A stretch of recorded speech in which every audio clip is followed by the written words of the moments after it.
out the signals for the Baltimore Colts. Unitas gives to Amici. The Colts are the world champions. Amici scores. It's amazing, sensational, dramatic, heart-rending, exciting, thrilling finish in the history of college football. California has won the big game. 5 seconds left in the game. You believe in miracles? Yes! Unbelievable. This is Phil Steele. This is Mike Burnham. This is Wes Durham. This is Mike Ashley. Hi, this is Chuck Foreman, number 44 of the Minnesota Vikings. Woo, mercy, this is handsome Jimmy Vane, the Boogie Woogie Man. This is Coach Fry with Virginia Tech Football, and you are listening to Big Dog Sports Talk. Are you ready to rock? Are you ready to roll? Okay, let's do it. You're in the doghouse with Rick Watson on Big Dog Sports Talk, presented by Pulaski County Sports and Entertainment. Join us in the Family Fencing Studios and chime in on the McClellan Chiropractic chat line. He's keeping cool with help from Little River Heating and Air, but this show is straight fire. And now, the big dog, Rick Watson.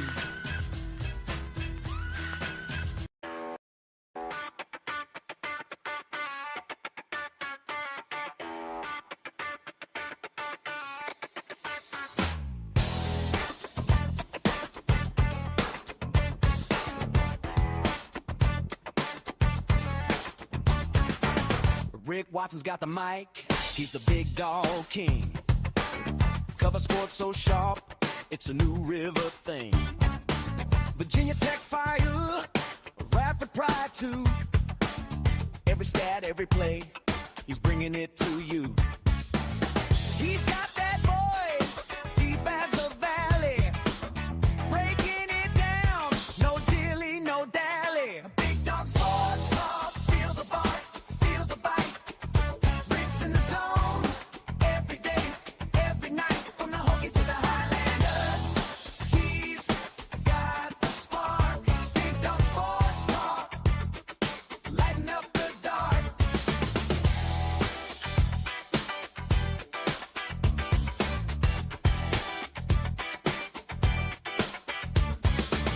He's got the scoop, faster than a sprint. Calling plays like a coach, every word's a hint. From the courts to the fields, the stories unfold. Rick's play-by-play, worth its weight in gold. With a laugh and a growl, he'll pull you in. Big Dog's podcast, let the games begin. Big Dog Sports Talk, feel the bark, feel the bite.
Hey, good morning. How are you? It is the finally Friday edition of the program. Hope you're well.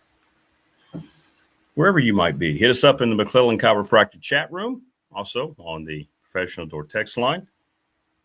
We have made it to Friday, first day, first week back to work for yours truly. Hope everybody's getting ready for the weekend. as we broadcast live from the Family Fencing Studios. Hit us up. Good morning, Prometheus. Good morning, T-Bird. Yeah, it's been looking at the weather. David Smith and I were talking about this, how the weather is like the first thing. Very small chance of rain today, maybe a little bit more tomorrow, but we do have a drought. It's kind of sad because around lunchtime down at Radford, take walks down by the river, down below the Deadman Center. And the river is so dry, man. It's depressing. You could walk across one side to the other. It's awful. So we do need some rain. Good morning, Low Country. How you doing, brother? Yeah, I saw that. 95 next week. Yeah. But yeah, it's very dry. Very, very dry. It's the lowest I've seen the river in a long, long time consistently. When you go from the shoreline, you could take the time to go out there and put on a pair of shoes, put on a pair of shorts. You could walk from the shoreline down there below Deadman's walking track that connects to Bissett. And you could walk across the rocks and get across to the sandbar, the midway point, and it wouldn't, you'd barely get your feet wet. Yeah, we do. As much as people wouldn't like it, we do. We need a solid week of rain that just kind of saturates everything. You're exactly right. River so low, fish getting a sunburn. Yeah, kind of what it feels like. So all that is going on. Will Stewart joins us, and then he'll be done for about a month till we get into August, which is par for the course with Will here on the program.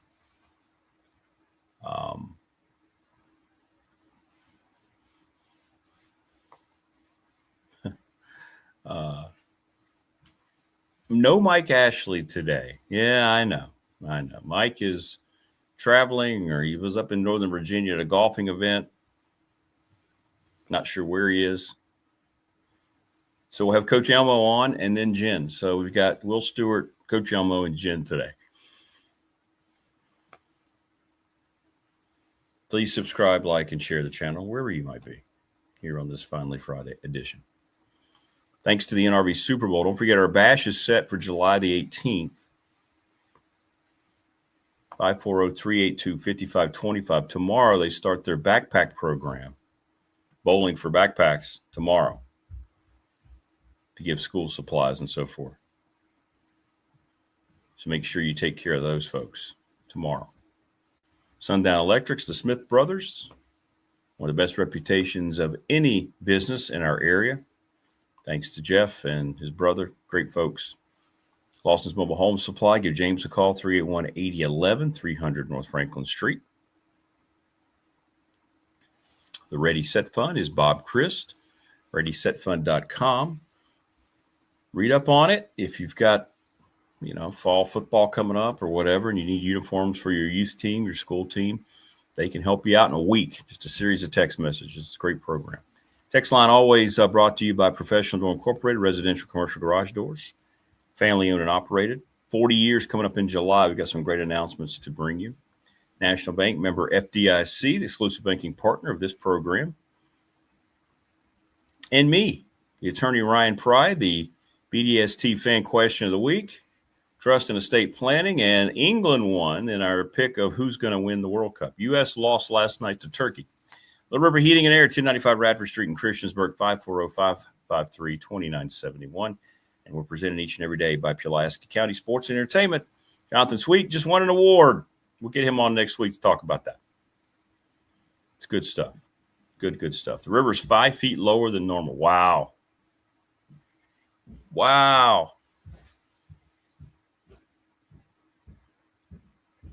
Hard to believe.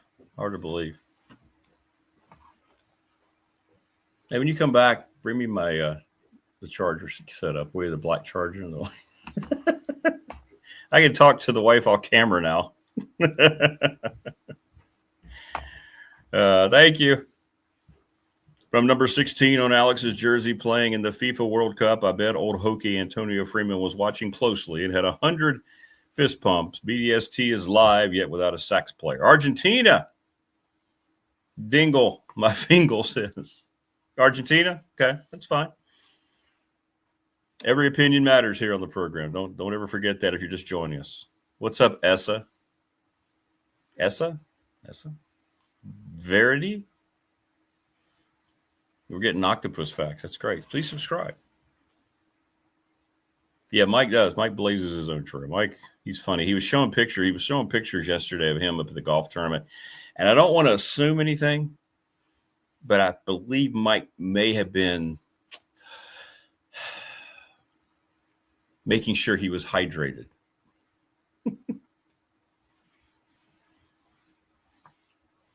The river's been officially renamed to New Creek.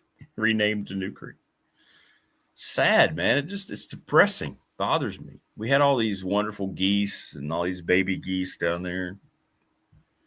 And now they've gone because the water's gotten too low. It's like, we need some rain. What's up, Low Country? In 8 days, our nation will be. That's right. And, I'm telling you, man, it should be a massive celebration. And, there's going to just be so much focus on people trying to put down the United States here. It's just should be the greatest celebration ever. I can see Mike wearing it. Yeah. With the, what is it? The old, the knickers, is that what they're called? The pants that come up to your calves with the long socks. He would wear one of the old hats. I know that. One of those. I know exactly what you're talking about.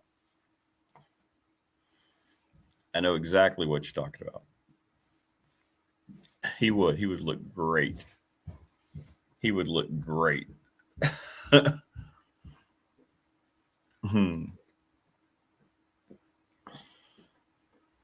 you.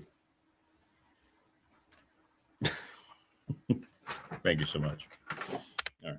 Now we're set here.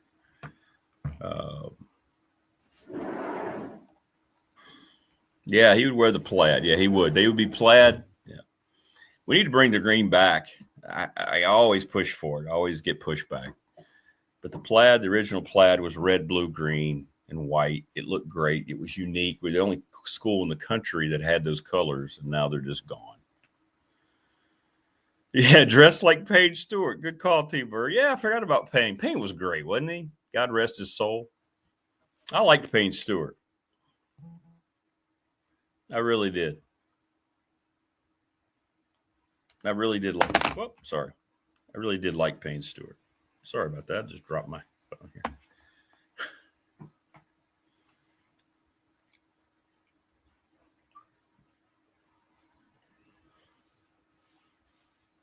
Really like Payne Stewart.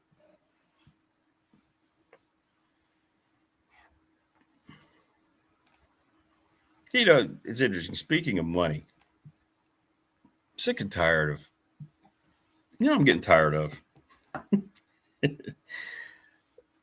unscheduled rant this morning.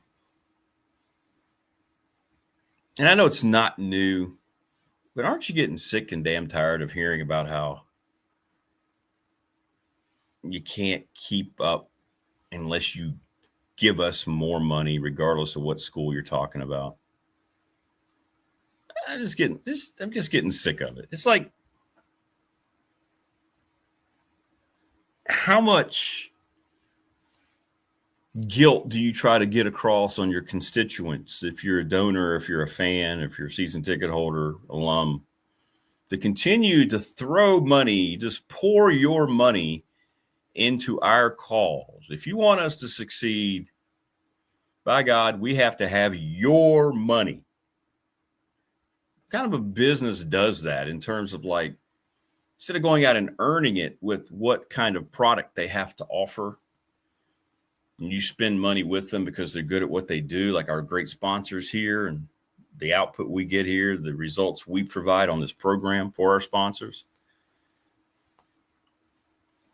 But, Virginia Tech, they make this athletic director hire. Oh, fundraiser. Oh, my God. Okay. And it's that way across the country. Well, if you've allowed things in what you're doing to get to this point, you think James Franklin's going to give any of his money back and his salary, any of the assistants? UAD's making $1.5 million a year. And I see this everywhere across college athletics. I just don't care.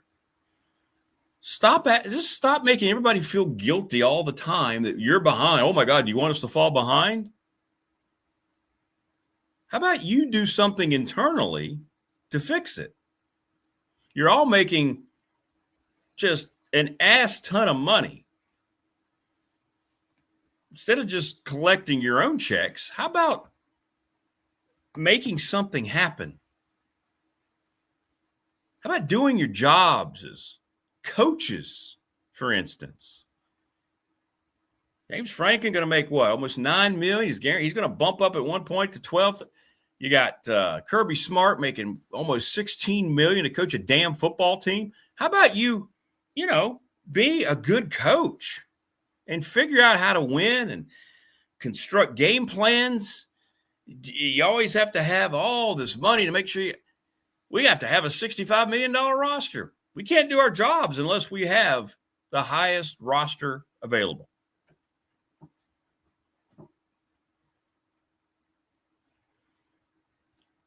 This is why it's so unsustainable. Everybody who comes on the show knows it's unsustainable. And this is why. It makes zero sense. These schools, Tech included, they just think everybody is part of the haves in the world, that they just have all this. I don't know about you. I don't have a lot of freaking cash just laying around in the bottom of a drawer that I can just start giving away. If you do, so be it. Congratulations. But I don't know how many of the people who go and think and they have to budget, they want to buy season tickets because they love their school or they love the football program. Okay, let's figure out that weekend. We have to travel. We have to get a hotel. We have to budget for that, right? Just like when you go on vacation. Where are you going next year? I don't know. Let's start thinking about it. Let's pick that destination, and then let's start budgeting for it.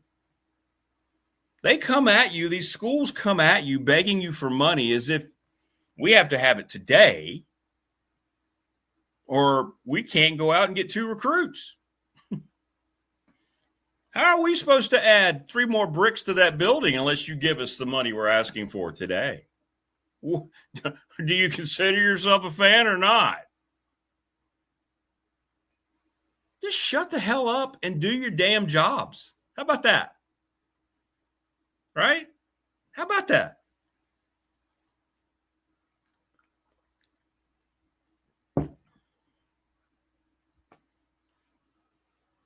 And these coaches that just continue to run their mouths about how bad it is when they're sitting there living, they probably have 2 or 3 houses. Well, I tell you what, the world we're living in here in college athletics is just not sustainable. Oh, hang on for a second. Hey, thank you. Oh, look at that. There's my check for the week. Look at all those zeros. But anyway, it's terrible, and we need your support.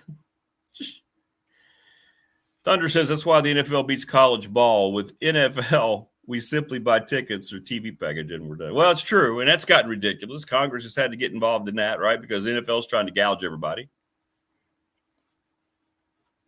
Let's give you 8 different streaming services you have to watch the 2026 season on.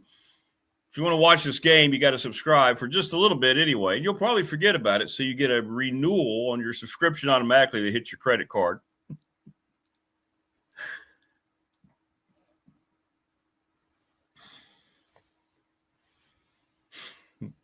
It just started to bug me. I was looking yesterday afternoon, later in the afternoon, and on X and all these schools, Tech included.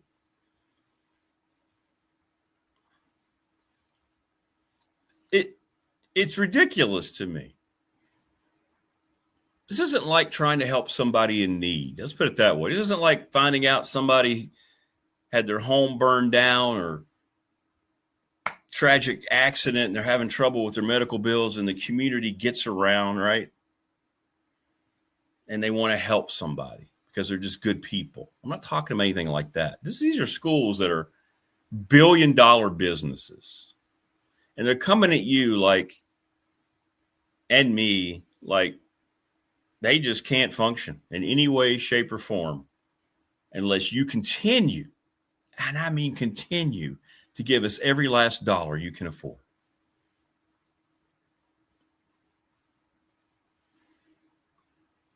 The numbers aren't real, by the way. I was told 4 or 5 months ago, I brought it to the program, individual high up over there in Blacksburg. Rick, it's just a money laundering scheme. I believe that holds as true today as it did then. If the numbers were legitimate, more schools would already be out of business, right?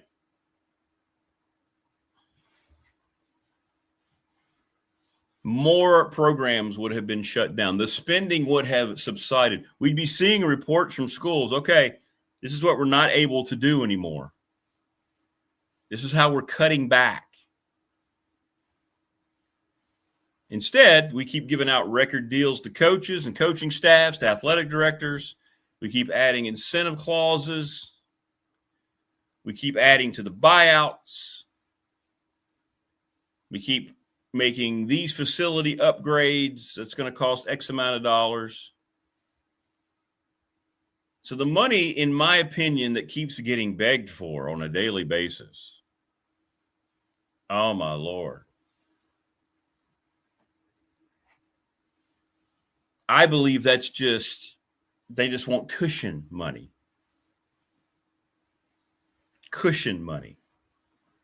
Just to make sure that nothing that they have gets threatened. So they just want to have more to protect themselves and their own salaries. I saw a story about Matt Campbell complaining about NIL, and the story said he's making $24,000. Yeah, take out Matt Campbell and put in any coach. That's right for me. This 100%. Put James Franklin in there. Put Tony Elliott. Put anybody in there. Correct. Exactly. The lack of self-awareness, and just to think that people, and I guess there are people that just gobble this crap up.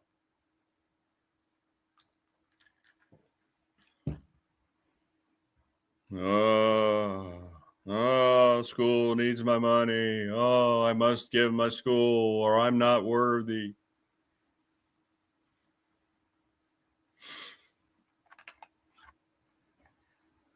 And look, I'm not talking about people that have the means and then some and they want to help out. That's not what I'm talking about.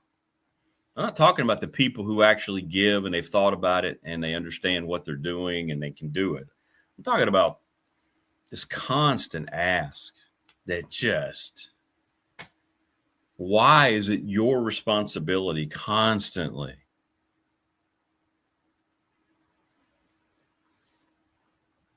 God.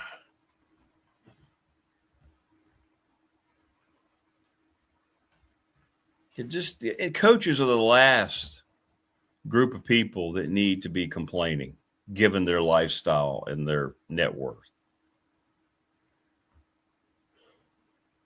How about you figure it out?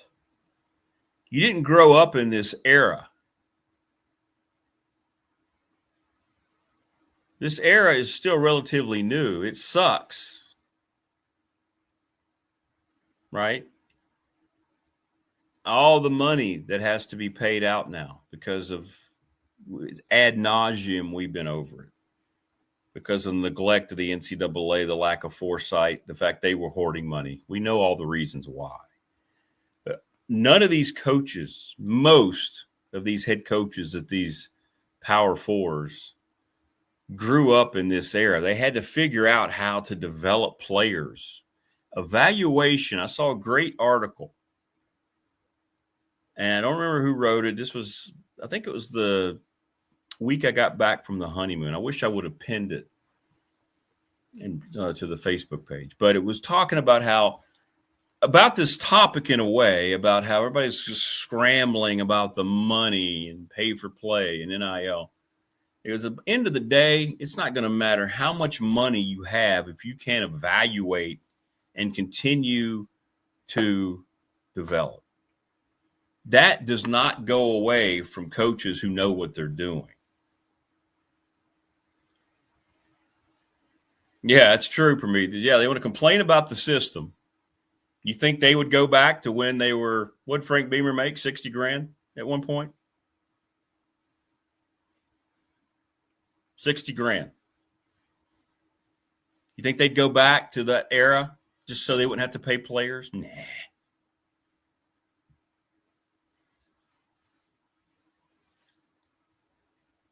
It's about evaluation. Brent Pry was a terrible evaluator. Tony Elliott has been a good evaluator of talent out of the portal. No matter how much money you spend on a kid or a class, you still have to evaluate them and not just look at who else is recruiting them and how much money they're looking at. Let's look at them. Let's talk to them, bring them in, look at their skill set, right? And that's what we've learned a lot from Todd, the way Todd's going about all this stuff at UAB. And all the different stones are trying to unturn because they're still doing it in a way that we grew up with. They're evaluating, finding fits, people fits, and football fits. And that's the way it's going to go regardless. Look at some of the money. The Texas Tech, they spent the most of anybody last year, right? Did they win a title? Or did they look pedestrian in their playoff game as they advanced? They looked pedestrian. They lost. Did all that money? Let's put it this way. If you're Texas Tech and you put out the graphic last year, you were at that time over $50 million and bragging about it. Now we're hearing that there's going to be $60 million rosters. Only one of those teams, if it's one of those teams, is going to win a national championship. What did that $60 million get them? A spot in the Elite Eight? A position in the new extended playoff in 2 years? Is that enough? If you don't win the championship, what does it matter if you had $20 million in extra pay for play money or if you had $10 million? Does it matter?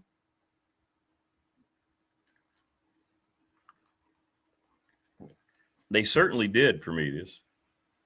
You know, I'm glad you brought that up. Because it really bothers me when people try to say, well, that game was over.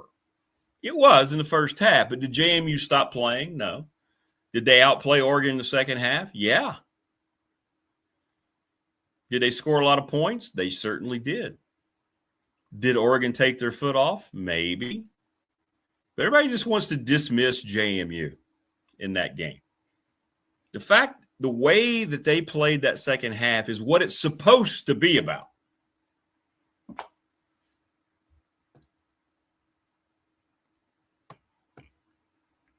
Guys didn't sit around pout about the scoreboard. They went out and said, you know what? We earned our way here.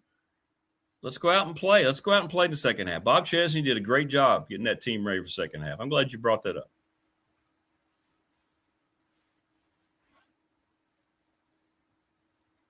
Yeah, empty seats, T-Bird. But people, they know people can't help themselves. We, me, you, all of the fans, we never go away. That's why the NFL's got 8 different streaming services. That's why they keep raising season tickets everywhere. That's why they're going to pay, make you pay extra parking. They're going to raise concessions because you can't say no. It's too much of who we are. They know that. They know that.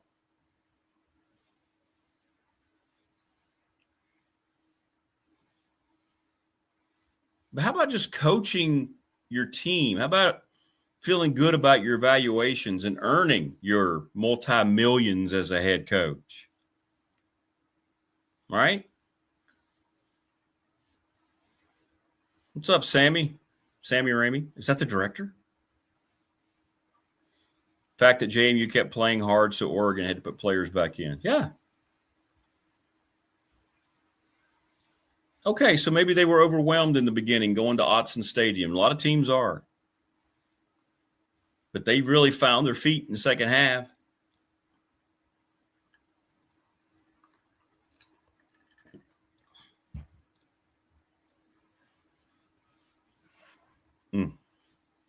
What's up, Tic Tac? Please subscribe. I'm too old-fashioned to participate.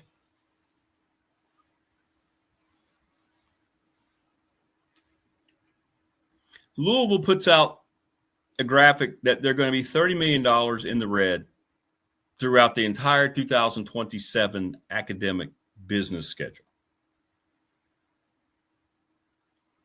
As a means to what? Are you trying to draw guilt?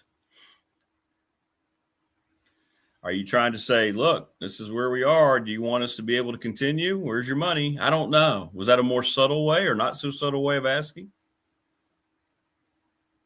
If you're $30 million in the red, then that is a complete sign of you have the wrong people in charge to run your business. All right? Maybe that's it. Hey, I know, maybe personal responsibility. Prometheus is a contractor, right? Very successful at what he does. People want what he brings to the table. If he was going out and his houses were falling down and his construction didn't live up to a certain standard that he demands, do you think he'd be doing what he's doing so successfully?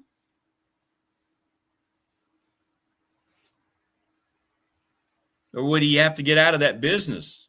Or maybe bring more people in that he can count on to make sure, foreman and so forth? How about maybe these athletic departments don't have the right people in charge? People who have gotten their position because of favoritism or whatever it might be. Maybe you don't know what you're doing within the walls of your own building. How about that? Instead of always trying to say it's the system or it's the players' fault now. I don't know, man.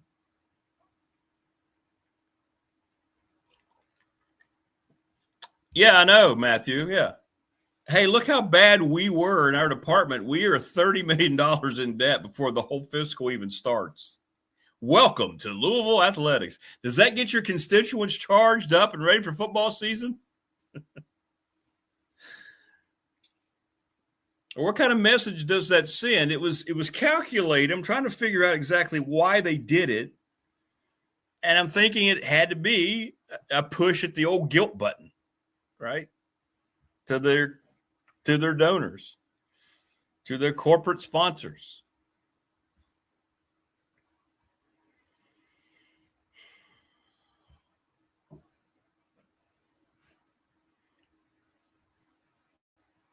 And it'll come up a lot as we get going in the James Franklin era.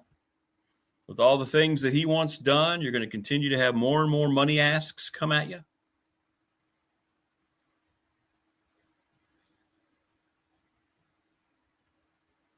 But when did this become the fault of the fans again, the supporters? When did this become the fault? And the responsibility it almost comes across at times like we're the sole ones responsible for not enough money being around. Because you and we haven't supported enough. This is why we're in the situation we're in. How have you let this happen, people? Right?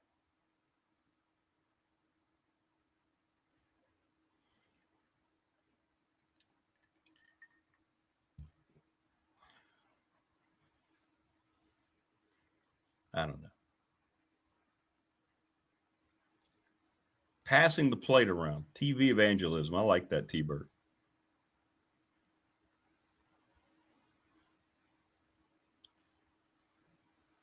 Always going to your flock for more and more and more.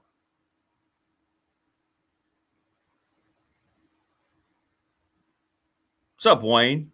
What is Louisville doing about it? They have a football coach making $6.5 million, basketball $3.5 million.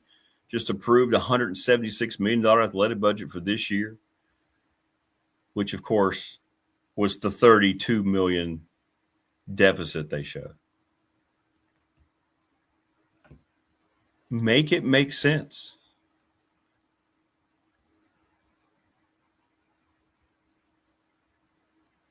Yeah, wonder how much money Whit and Franklin have donated. Touche. Not a dollar.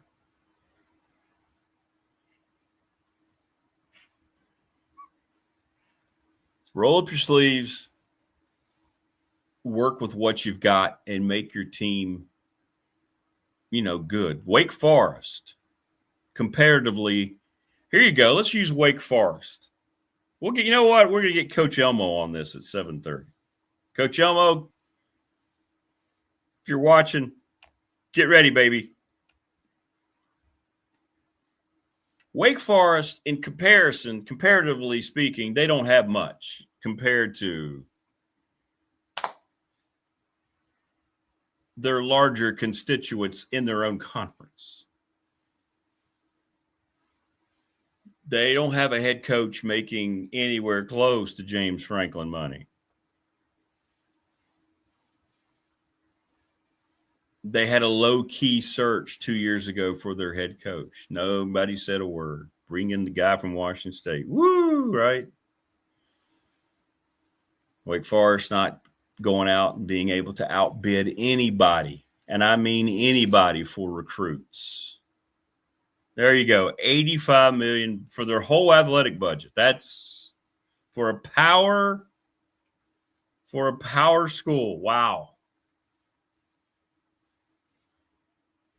And what did that football coach do? He won 9 freaking games in his first year.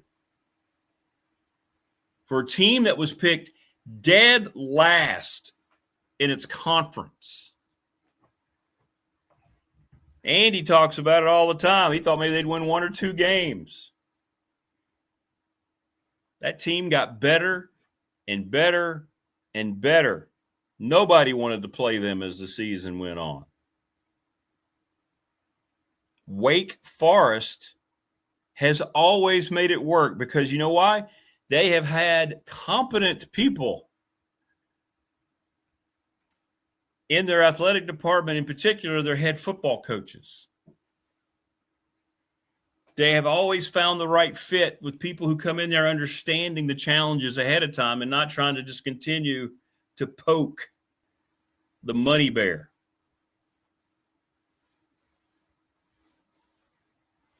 Wake Forest is a prime example, and they're not always going to win, and they're not usually going to be in contention for a championship. But, boy, they're doing things right, aren't they?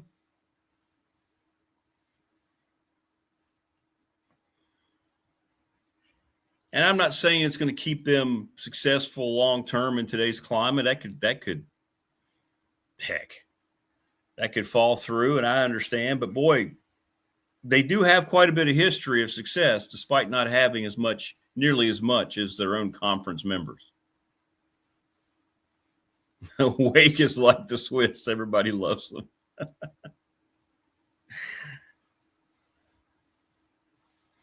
If we spend, you will donate. Big Al says.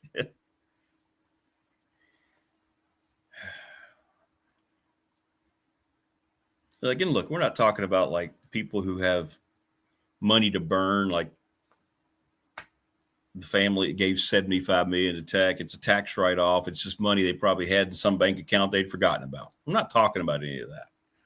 I'm talking about the average fan who tries to support as best that they can, and they're just constantly told it's never enough.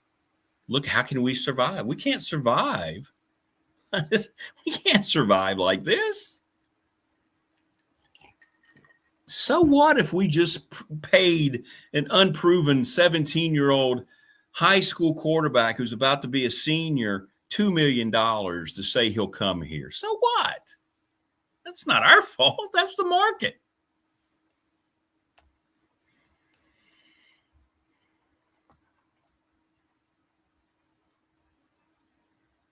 In our league, the Big South Conference, I get an up-close and personal view of what good coaching looks like. Because I see teams that clearly we don't have money, budgets. High Point is a separate entity.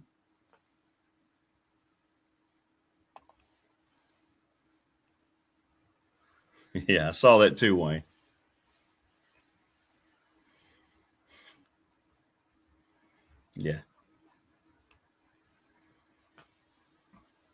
going on, Bite Nova?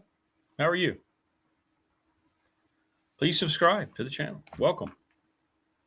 We are a visitor-friendly program here on BDST. But thanks for stopping by. Everybody who's stopping by, thank you. Love the water promotion, Rick. You're on a Diet Pepsi detox. I have cut back considerably. Thanks to Wayne, I have a fashionable glass. Still waiting for that Capturing Bigfoot documentary that supposedly disproves Patty. Where is it? Shouldn't that have been picked up by now?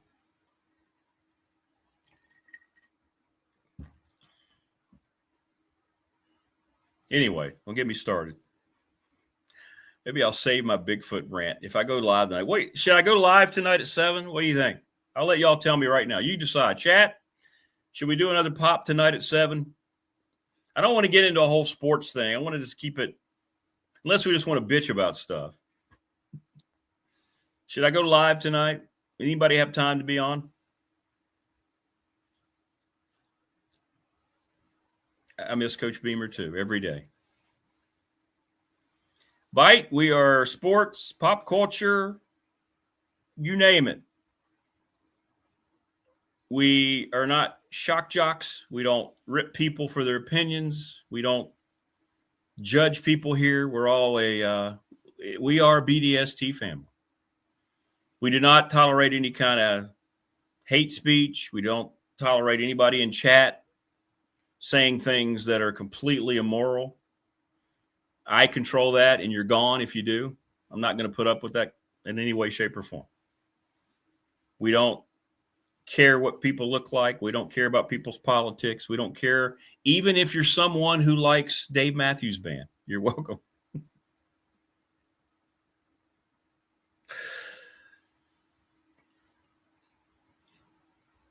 So I've been kicking around the idea of going live tonight at 7.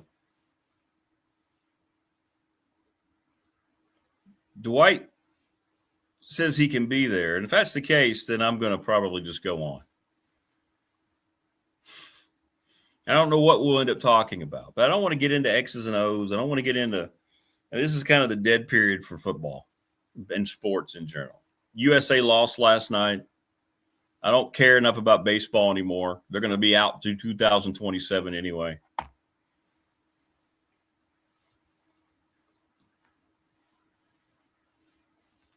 It should be like the book club at Oprah. Watch a movie and get back. I like that. Supergirl came out last night. Tonight, it's going to flop tremendously. We can get into that. And the Hollywood is just a complete and utter disaster.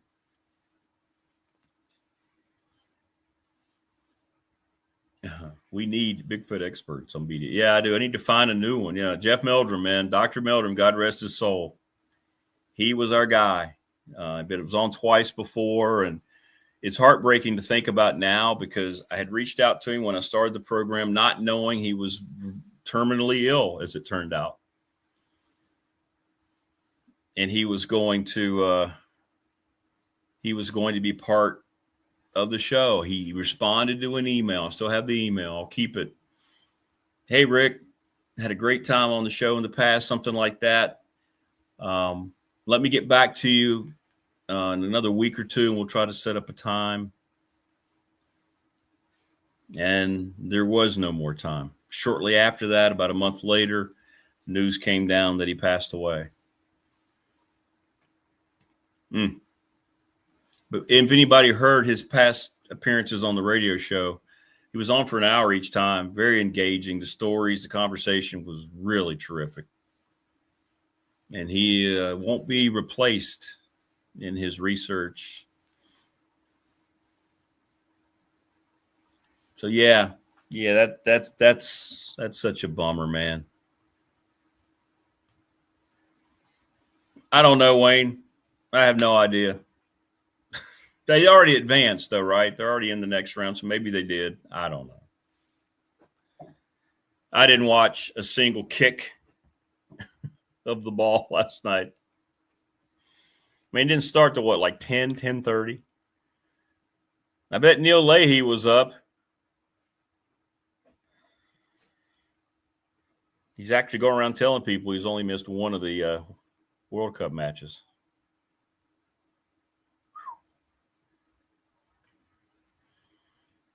Yeah, why do they need to rest players? They haven't played in a week. Yeah, it's true. Yeah. It's like you get like how much time off between games?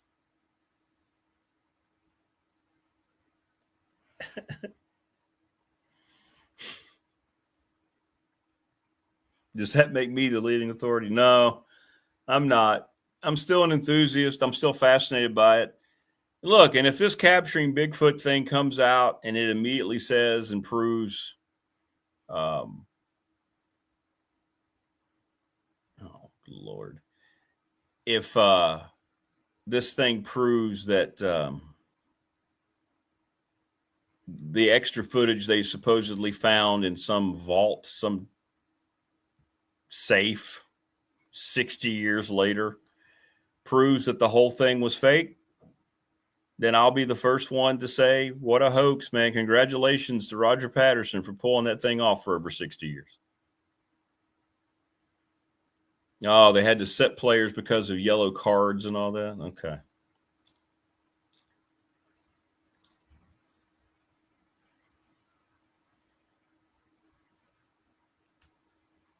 Thunder says I was going to VT when Coach Beamer was hired, and he did talks everywhere on campus and beyond. When people said Coach made VT, they aren't kidding. Coach Beamer put a lot into Tech to build it right. Yes, so did Jim Weaver.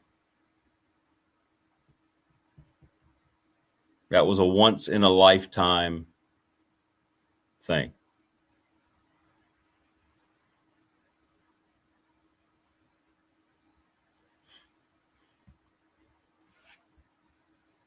So, yeah, I'm waiting for that documentary to drop. And then if it's real and if it shows it and you can't deny it, I'll be the first to say, okay, well, there it is. Harryman Road's site, he continues to act like it proved that it's a hoax.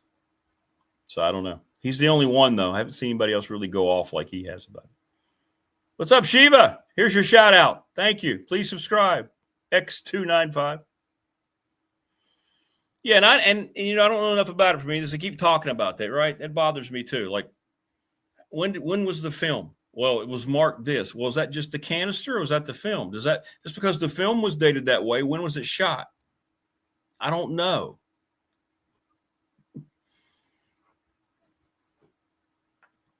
What's up, James?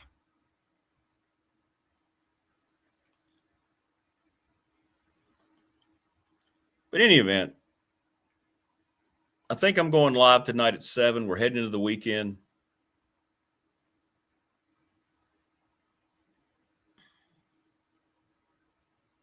Yeah. Yeah. Yeah. Shiva, we have 4 subscribers from India.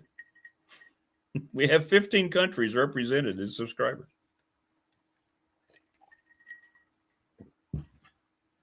All I know is regarding the Patty film, if you ever watch Jeff Meldrum's breakdowns, and, you know, that guy ended up changing his whole career path because of the things he continued to discover during his research. He didn't want to be a crypto. I don't think he was a cryptozoologist. He was one of the most respected people in his field at Idaho State.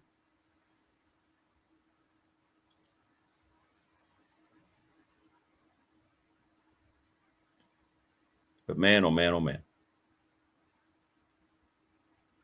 So I want to see it. I will see it. I don't like these sites. They're saying they're not going to see it. No, you got to see it.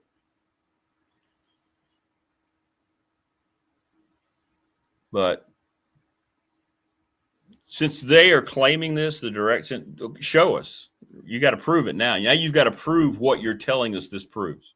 If all these years, you know, the burden of proof fell on Patterson, then it shifts the other way for these new filmmakers who just randomly found a canister 60 years later. Why, if you're Roger Patterson and Bob Gimlin, why would you keep that around?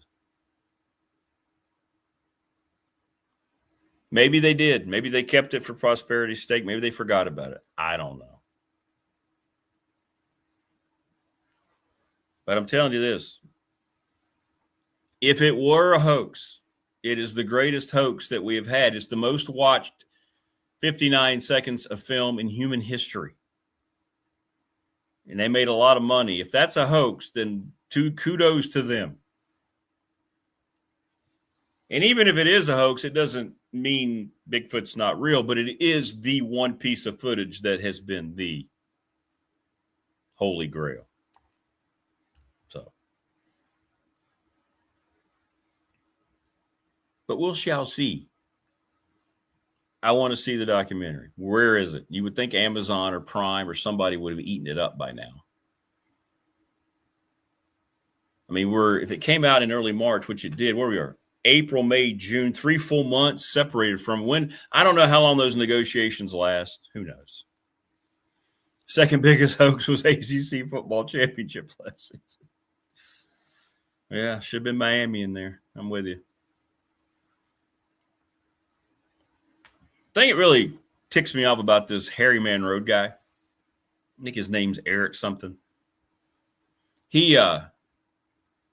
Anyone who has seen it that disagrees with him, he immediately puts into a category of just people in denial, people who have monetary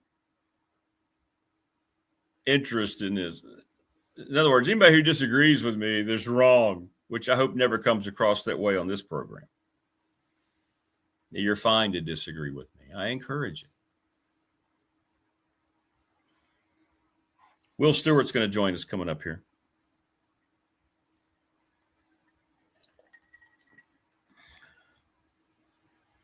Coach Elmo and then Jen. Coach Elmo will tell you that he believes that nobody wants this system to change. It's in place now. You might be right.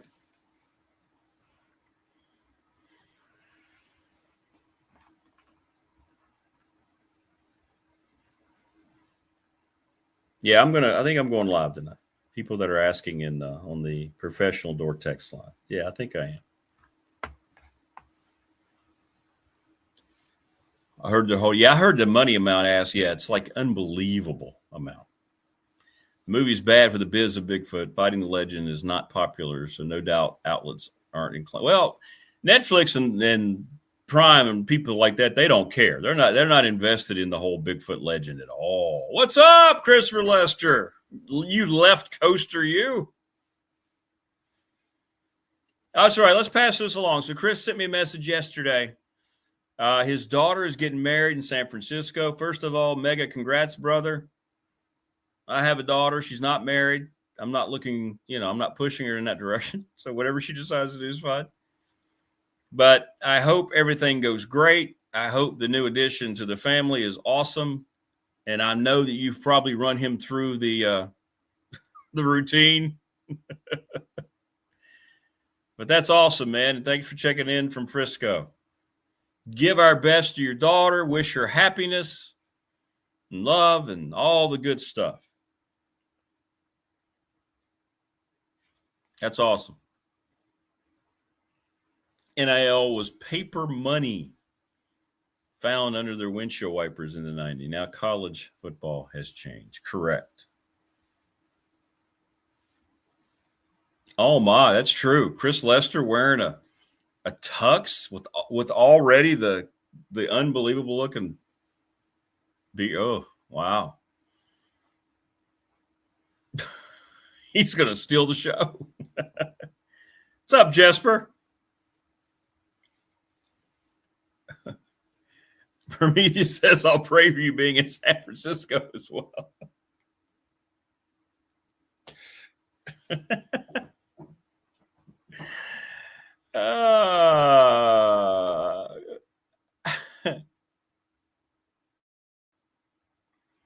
To check us out tonight, 7 o'clock Eastern time here on the United States of America.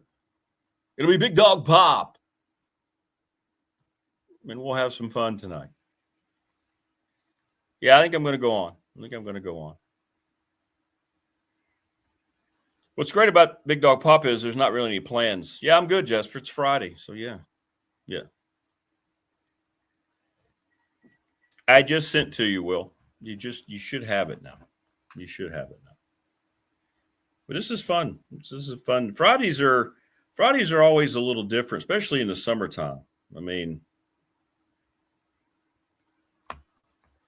I'm not going to get on here and force conversations about the World Cup or about baseball just because, it's sports. You got to stick to sports. Nobody gives a rat's ass. I'm not saying that about the World Cup, but Major League Baseball at the end of June.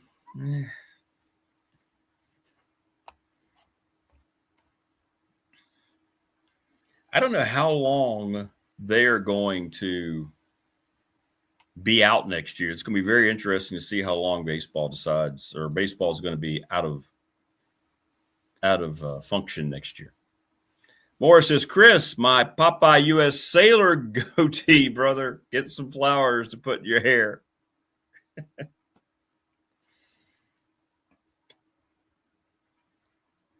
All football, it's the sport of kings, better than diamond rings. And nobody said it better than Goldie Hawn. Football. 80s movies, baby.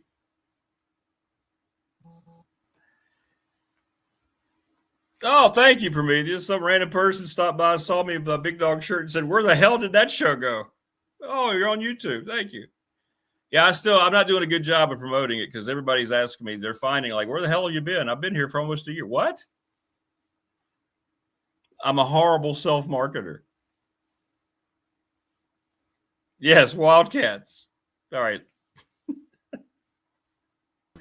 Joining us now on the program is Will Stewart. Look, Will Stewart, yes, you're eating another banana, so your colon just starts raising hell.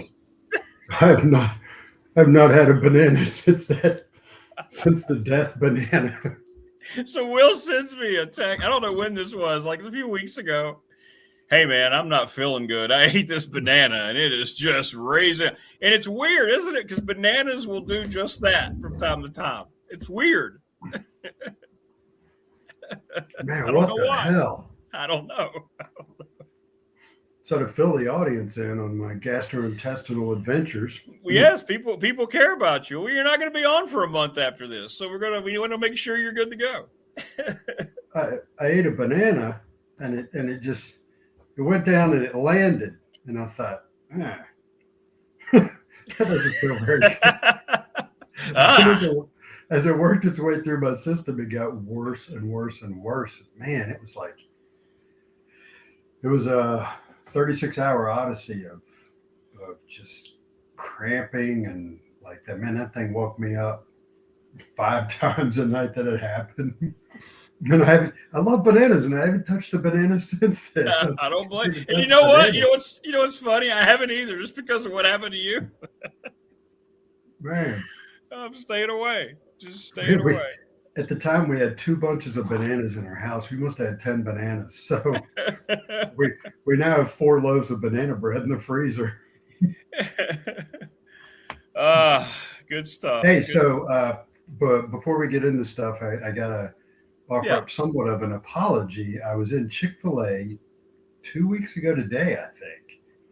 And I was getting ready to order. I was in line, and somebody who watches your show sort of came up and recognized me from the show and said hi. And I usually engage with people, when they come up and say, hey, I love the podcast.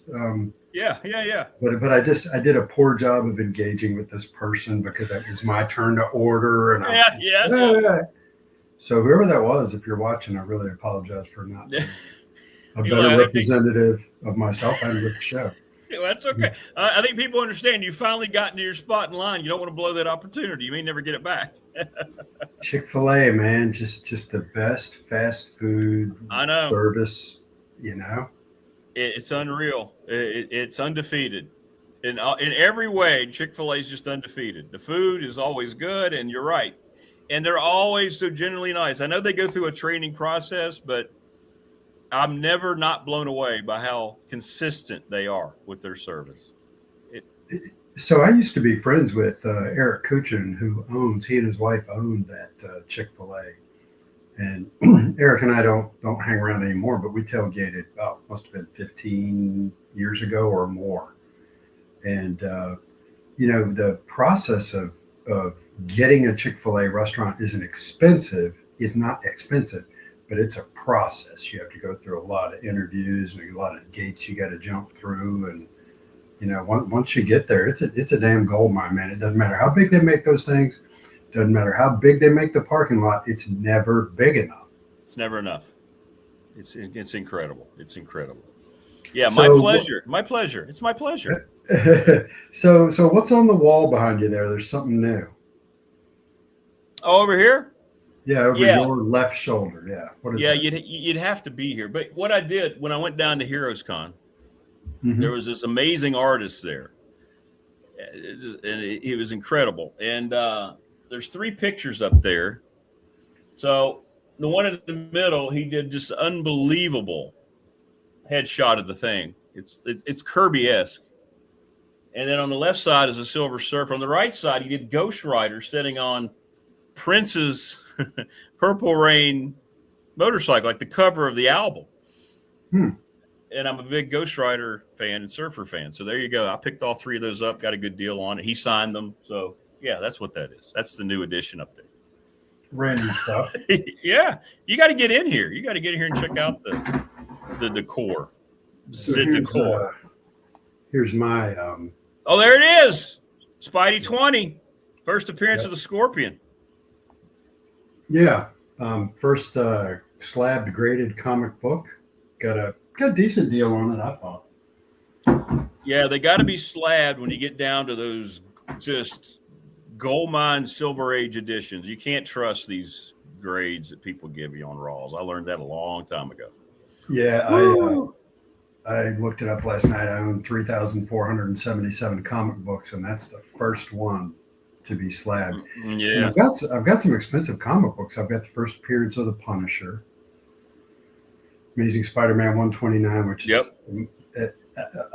mine's probably a 7.0, 6.0, 7.0. It's in good shape, but the spine is a little smudged up. So that's worth about $1,500. And then I've got Werewolf by Night number 32, which is the first appearance of Moon Knight. Moon Knight, love the Moon Knight. The Marvel Batman. Comics are a great investment. They're better than the stock market, people. Just telling you. They're not very liquid though. Like my wife is like, you got to talk to the kids because my kids, I don't think they want to own my comic book collection. So when I get old and die 30 years from now, what are we going to do with it? Right. Yeah. Well, hey, maybe by then you'll decide early. You know what? Let's go ahead and just drop them for what we can and move on. So maybe. So anyway, let's talk about the new athletic director. I imagine that's what you want to talk about, right? Yeah, boy. What are some of your thoughts? Of course, that came down on Monday afternoon. It became official. Yeah, that's true. And we had the press conference Wednesday morning.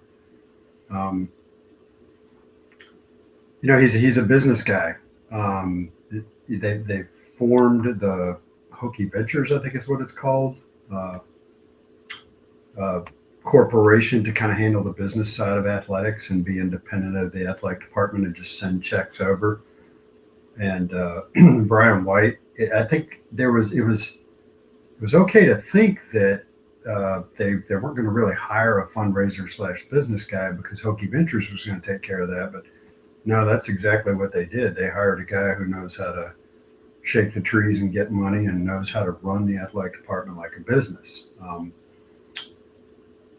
So they're in good hands there. He's got a good record of generating revenue, and he leveraged the excitement of FAU making the Final Four in basketball into some good donations. And he spoke Wednesday in the breakout session, and Chris Coleman wrote a really good article for us yesterday about this. He spoke about the accountability of the people who are going to be raising money for the athletic department working for the Hokie Club. He wants them to have 10 in-person meetings per week with donors. Think about that for a second. 10 a week, that's an average of 2 a day. And these donors don't live in Blacksburg. There are a few big donors that live in the area, but you're talking about meeting with people who are elsewhere. So this is a job that they're going to travel a lot. Now, I've always, when you talk about the Hokie Club, I've always said, I don't, they don't pay very well. So these people raise millions of dollars. Their best fundraisers raise millions of dollars, and they don't get paid a whole lot of money. It might seem like a money to a lot of people, like low six figures, that kind of thing. But generally, the salaries at the Hokie Club are not, I hear, not very competitive with the rest of the industry. That's why there's a lot of turnover in the Hokie Club, because people get offers elsewhere where they get paid better. So I've always said, why don't they compensate people on a percentage of the money that they raise? Commission.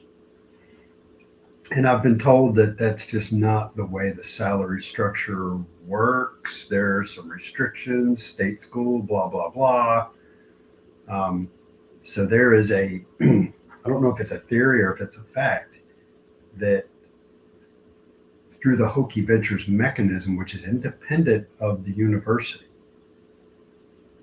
that they are going to reward their best fundraisers in a way that's outside of their regular compensation. So that's pretty cool to hear. He's going to work people hard, but I think they're going to be incentivized and rewarded for success. So it's all about the money, Rick, and that part of it sounds good. Now, what we don't know is, can the guy hire coaches? FAU, once Lane Kiffin, he inherited Lane Kiffin down there, and once Lane Kiffin bounced, FAU wasn't very good in football. 26-41. He hired Willie Taggart. Who hires Willie Taggart? Yeah, he had to fire both of his coaching hires in football. Yeah, that's just that's a bad look. So how good is he at hiring coaches? Because Babcock had his flaws, but he was really good at hiring coaches. He made one or two mistakes, except for football.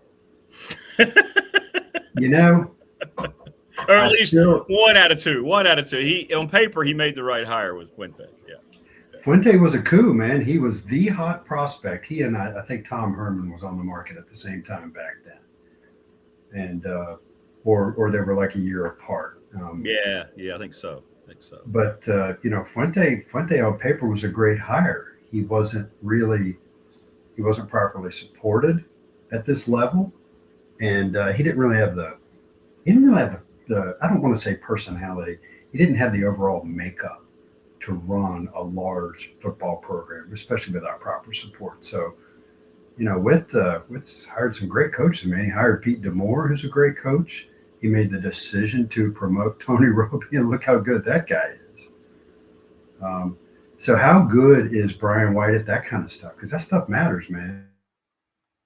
The Jimmies and the Joes are important, and that's where the money comes in. But the coaching matters also. So, let's circle back around 5 years from now, and Brian White's warts as an athletic director will be highly visible, just like anybody after they've been in a job 5 years. They're like, they're really good at this, and they're not really good at that. Correct. Yeah, 100%. He is, by the way, younger than Chris Coleman. Chris Coleman is 43. Brian White is 42. Oh, okay. All right. He is young. How old are you? Well, I'm not going to mention my age on the show, but older than that. You're one of those people that, like when did you start shaving the head? You're completely shaved there, right? Back when I started fighting, my early 20s. You've been shaving your head since your 20s. Yeah, you shave your head because if you have thicker hair and perspiration when you get hit, the more sweat beads that moisture comes off your head, you get points taken away. They think the shot was a little harder than it was, right? So you keep your head shaved because, yeah. What kind of fighter were you? Boxer or? I boxed. Yeah, for 7 years. Yeah, I boxed for 7 years. I went 16-1. Man, that explains I a did. lot. Fought out of Roanoke. Yeah, it That would does. It explain a does. lot. Yeah, yeah. At the end, I was kind of having some dropouts. And at the end, I'm like, "Am I going to take this any further?" No, I think I'm done. The last fight, I got beat, and I don't remember a lot from it. So that was it. That was my calling card to get out. Yep. Okay. Yep. So anyway, you've been shaving your head since you were in your 20s, and so you're going to look. There's a time period of like 30 or 40 years where you're going to look long time. Yeah. And Chris Coleman. Yeah, it won't change a whole lot. Yeah, it won't. And when I tried out, yeah, I know Chris looks great with his. Chris was on the other day. I'm like, man, it looks so good on him. It does, doesn't it? It looks great. It looks great. Well, so he's going to basically look the same for the next 10 or 15 years. It's like yes, the one guy that has hair and who looked the same for decades was Steve Martin. Steve Martin had that gray hair. I know. Back in the 70s, and until about, I don't know, 10 or 15 years ago, he looked the same for a long time. I know. Where did that come from? Yeah, it's crazy. He had the white hair early. He said it was a family thing. He said he just let it come in because it was what his family he dealt with it when he was growing up. Everybody in his family, all the guys with his family, the hair turned white. And there you go. Yeah, one of the guys I roomed with in college was going gray in college, so it was an interesting thing. It's wild, man. It's wild. So anyway, if you think about, you just look back a year ago. Brent Pry was the football coach. Tim Sands was a school president, still is for a few more days. Well, he's going to hang around until they hire the new one. But Babcock was the athletic director.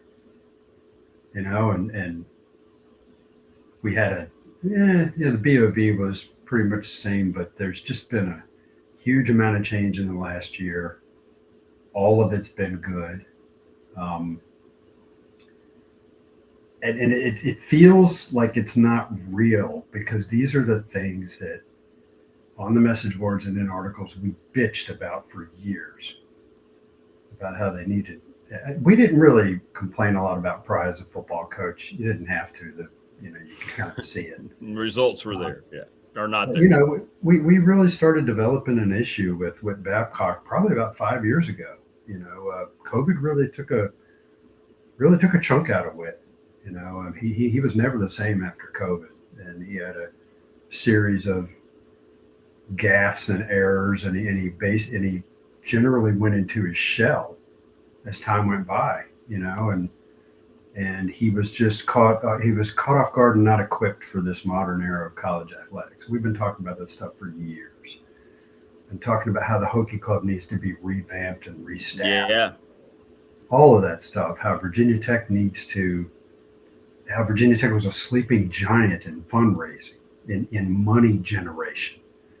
These things are all changing, and this is all good, but there's part of me that just doesn't trust it and doesn't believe it. That doesn't mean I'm not optimistic about things, but I'm just a little gun shy after 15 years of basically 6-6 football. You got to stick the landing. Yes, yeah. I mean, the table is set now. You got to sit down and eat, right? Got any more metaphors and similes we want to do? Yeah, that's exactly right. Exactly right. Prometheus, what does Will think about the hire? Was it based solely on his family and philosophy? What I know about the hire, oh my goodness. But was Matt Run a real candidate? Yeah. I don't really know anything about the hire. I've just been told he's basically Franklin's pick. But what they said at the press conference is, I think, one of the questions I had was, did Brian White reach out to Virginia Tech, or did Virginia Tech reach out to Brian White? And I don't think we got a real square interview on that, because the way the question got answered was, oh, we had a search firm that helped us, So I think that Lynn Dowdy, who was in charge of I think that's her name, she chaired the search committee. I believe she said there was a list of 30 candidates. And they really liked Brian White's business background, and he said that when he looked at the list of people on the search committee and the people involved in Virginia Tech athletics, he saw a lot of business acumen there that he was really impressed with. So that spoke to him. So, what is the truth? Why did this happen? That's what they're saying publicly. Why? What do you hear? I don't know. I haven't decided. Knowledge is both power and it's also a curse. I have to decide how I'm going to handle what I know about it. Okay. Well, you and I can talk offline about that. Yeah. I've been busy and haven't really had a chance to get back channel type stuff. Yeah. So we'll see. We'll see how it all works out. In the end, we shall see. It's not that far away, man. It's almost July, which means it's almost August, which is when football season starts, and we're right back at it. It is. Yeah, we'll go through July. We'll think we have a month to go, and then you're right. Yeah, we'll hear about guys getting there and working out and practice, and here comes speculation on this program. How's this team going to be, and all this, and then it comes down to just making your team better for 2026, and that's what my focus is going to be on. And it feels like James Franklin's focus is on that too, in terms of, because he hasn't been speaking a lot of great things about his team. I like the fact that he says, "Hey, we're not very good right now." That's what he said over at the event with the chamber. Folks, we're not a good football team. We're getting there. We think we're going to be okay, but we got a long way to go. I like that. So, yeah, it'll be here. Yeah. He has been managing expectations. He's putting a lot of talent on this team relative to the talent level the last few years, but it's young, so it's hard to say what they're going to do. I know that probably the biggest shock Virginia Tech fans are going to go through this fall is watching a quarterback who can drop back, read the field, and throw an accurate pass. I know, right? Yeah. And I don't mean to speak ill of Kyron Drones. Kyron was what he was, and I had an issue with how they used him. Kyron could have been an effective college quarterback, just like, it's funny, literally a minute ago I was thinking about South Carolina, and Lenoris Sellers was poorly used last year. Let me rephrase that. He can be a more effective quarterback than what he was last year for South Carolina. And Kyron Drones was the same way. They used him so effectively in 2023, and then they botched it in 2024 and 2025. They could have had a better offense than what they had, Anyway, so that's not to speak ill of him. That's just, those were his limitations as a quarterback. You know what? Exactly. And I said this earlier in the week. Well, it's funny you say that. I don't have anything against Kyron Drones. I thought he played hard. He wanted to be good. He just wasn't. He was not a good collegiate quarterback. It's okay. It's okay. He just wasn't. I group him with Al Clark. Al Clark. Yeah. Clark would play on one leg. He would. Al Clark was a bad quarterback who was a warrior. A warrior, man. I know. Al had the talent of always playing well against Miami. He picked his spots. And one thing I was looking at was we were talking about. I don't remember how this came up, but we were talking about the Clemson game back in 1998 when Virginia Tech. 98. It was 98. Yes, when Virginia Tech went down to Clemson and beat them 37-0 at Clemson. Al Clark was 7 of 26 passes. I looked it up just the other day. 7 of 26? I remember one time I had a hold of the tape that was it was all of the plays from that game with the commercials and the dead time edited out. And I put it on fast forward, and it was hilarious to watch Al Clark drop back, throw incomplete, Al Clark drop back, throw incomplete, run the ball, throw incomplete, run the ball, incomplete. It was hilarious. That's when I was like, oh, he was awful that day. So, Kyron was the same way, man. He played hard, and left it all out there in the field, played hurt a lot, just wasn't a good quarterback, wasn't a good Good athlete, good hard player, good hokey, but just not a good quarterback in the end. Take Mike Vick out of it. Who's your all-time favorite Tech quarterback? Eliminate Mike Vick because that's too simple. Who would be the next guy? If you had one thinking back when you were starting Tech sideline or there when you're going to Tech, who stands out? Who's your favorite quarterback besides that guy? Because he's everybody's favorite quarterback. You know, most people would say Tyrod Taylor, but he's not my number two guy. For me it's a fist fight between Jim Druckenmiller and Brian Randall. I love Brian Randall. Yeah, good dude, man. Druck was, Druck certainly had his flaws, got himself in trouble, and but he was a linebacker playing quarterback. He was a true team leader. He meshed with that entire team. He was tight with George Del Rico, quarterback who hung out with a linebacker. And Jim Druckenmiller was a great college quarterback. He was. And he was exactly what they needed at the time. And the thing that I always recall about him was, as good as he was his senior year, they went into that Orange Bowl against Nebraska way overmatched, and that was the best game Druckenmiller ever played. You go back and look at the stats, there were also a number of drops. He was on the biggest stage against the best team he played against his entire career. He played his best game, and that's how he went out. Brian Randall was a guy who, at the end of that 2003 season, Virginia Tech had tanked at the end of 3 straight seasons, and they needed a culture redo. Going into the 2004 season, Marcus Vick got dismissed from the university, so there was no quarterback controversy. You knew Brian Randall was going to be your guy. And he was a true team leader in a different way. No doubt. And the Brian Randall, Brian, one of the things I remember that most people don't remember is about halfway through his senior year, Brian was not, I'd say about a third of the way through his senior year, he was not a good college quarterback. He was okay. And early that year in 2004, they played West Virginia at home. And Tech beat them. But there was a play in that game where Randall dropped back, threw a terrible interception, pick six. And I don't remember this, but I've talked to a guy. I was sitting next to a Hokie Central fan, a Tech sideline fan at that game. And he says that I turned to him and said, well, I guess Brian Randall's just never going to be a good college quarterback. And that was the last bad game he played.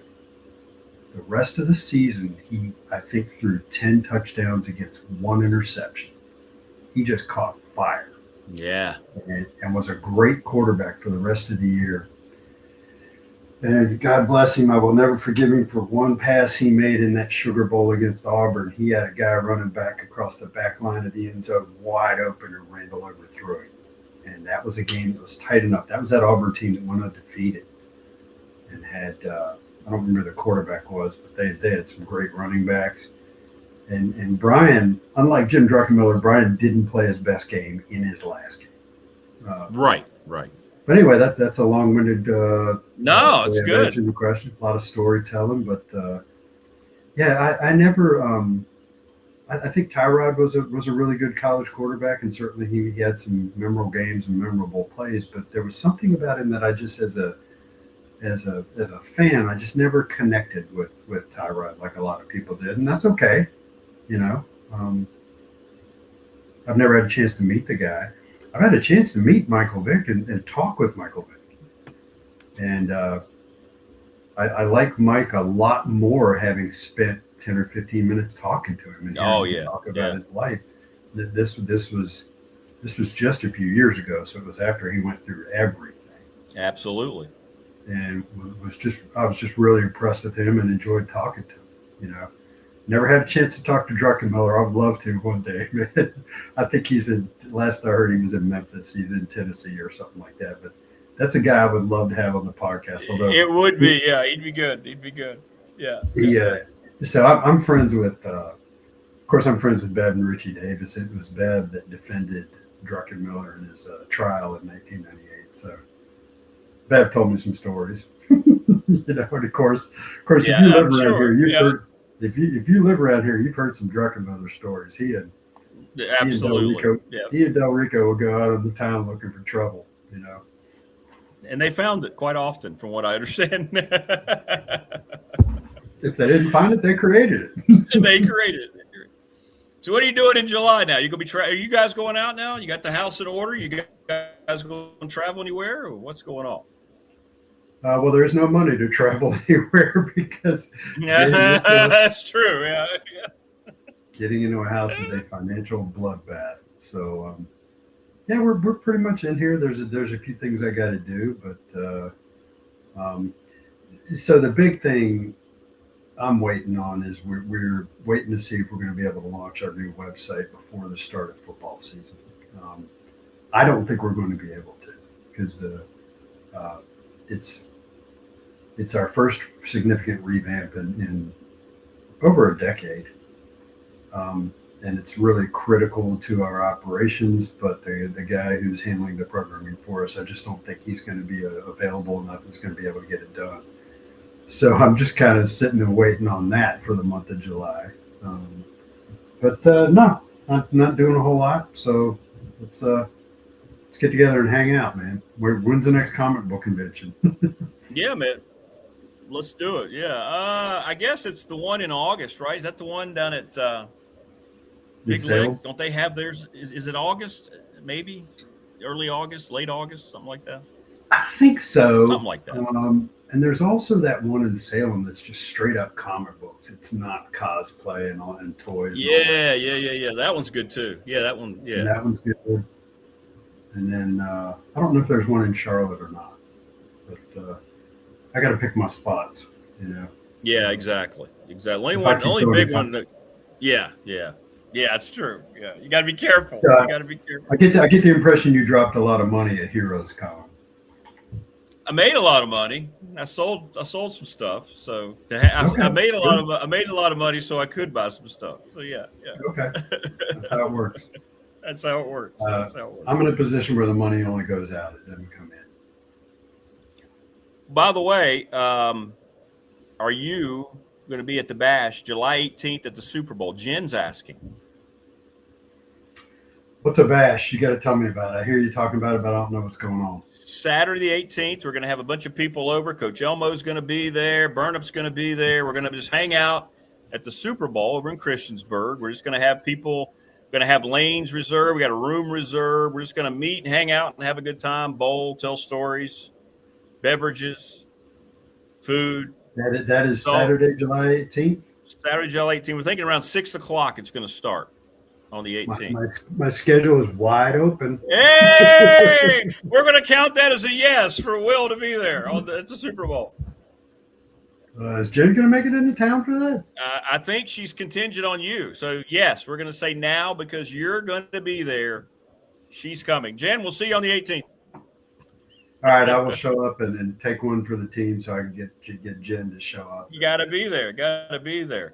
Okay, I want to let this happen now before we let you go because you mentioned this earlier. Coach Elmo, Will Stewart, Coach Elmo. What's going on, brother? We have met before. How you doing, Coach? Doing well. Thank you. I always enjoy the segments with you and Rick. I really do. I think you guys do a first-class job of representing Virginia Tech. I think it's a lot of credibility, Chris and Andy particularly. Andy spent time with me on my resume, and we all have a lot of things written about us, and we're sitting there going, I never said that. It was so spot on, the interpretation. I was so impressed. And that's the first time I ever met him. So you're lucky to have that guy. I think that's me because from a firsthand experience with him and dealing with the, sensitive issues to a point, and he was very, very honest and true with the thing that he did. So really cool. Good, I appreciate that, and I'll pass that on to him. So, Rick, to fill in the blanks there, Andy did a long interview with Coach Elmo. that was probably 2 years ago, I think. Maybe Yeah, 3 3 years ago. Coach, you came into our office and you sat with Andy for what must have been, I don't know, hour and a half. It was 2 hours. It took Andy forever to transcribe all of that, and he really struggled with how to structure the article.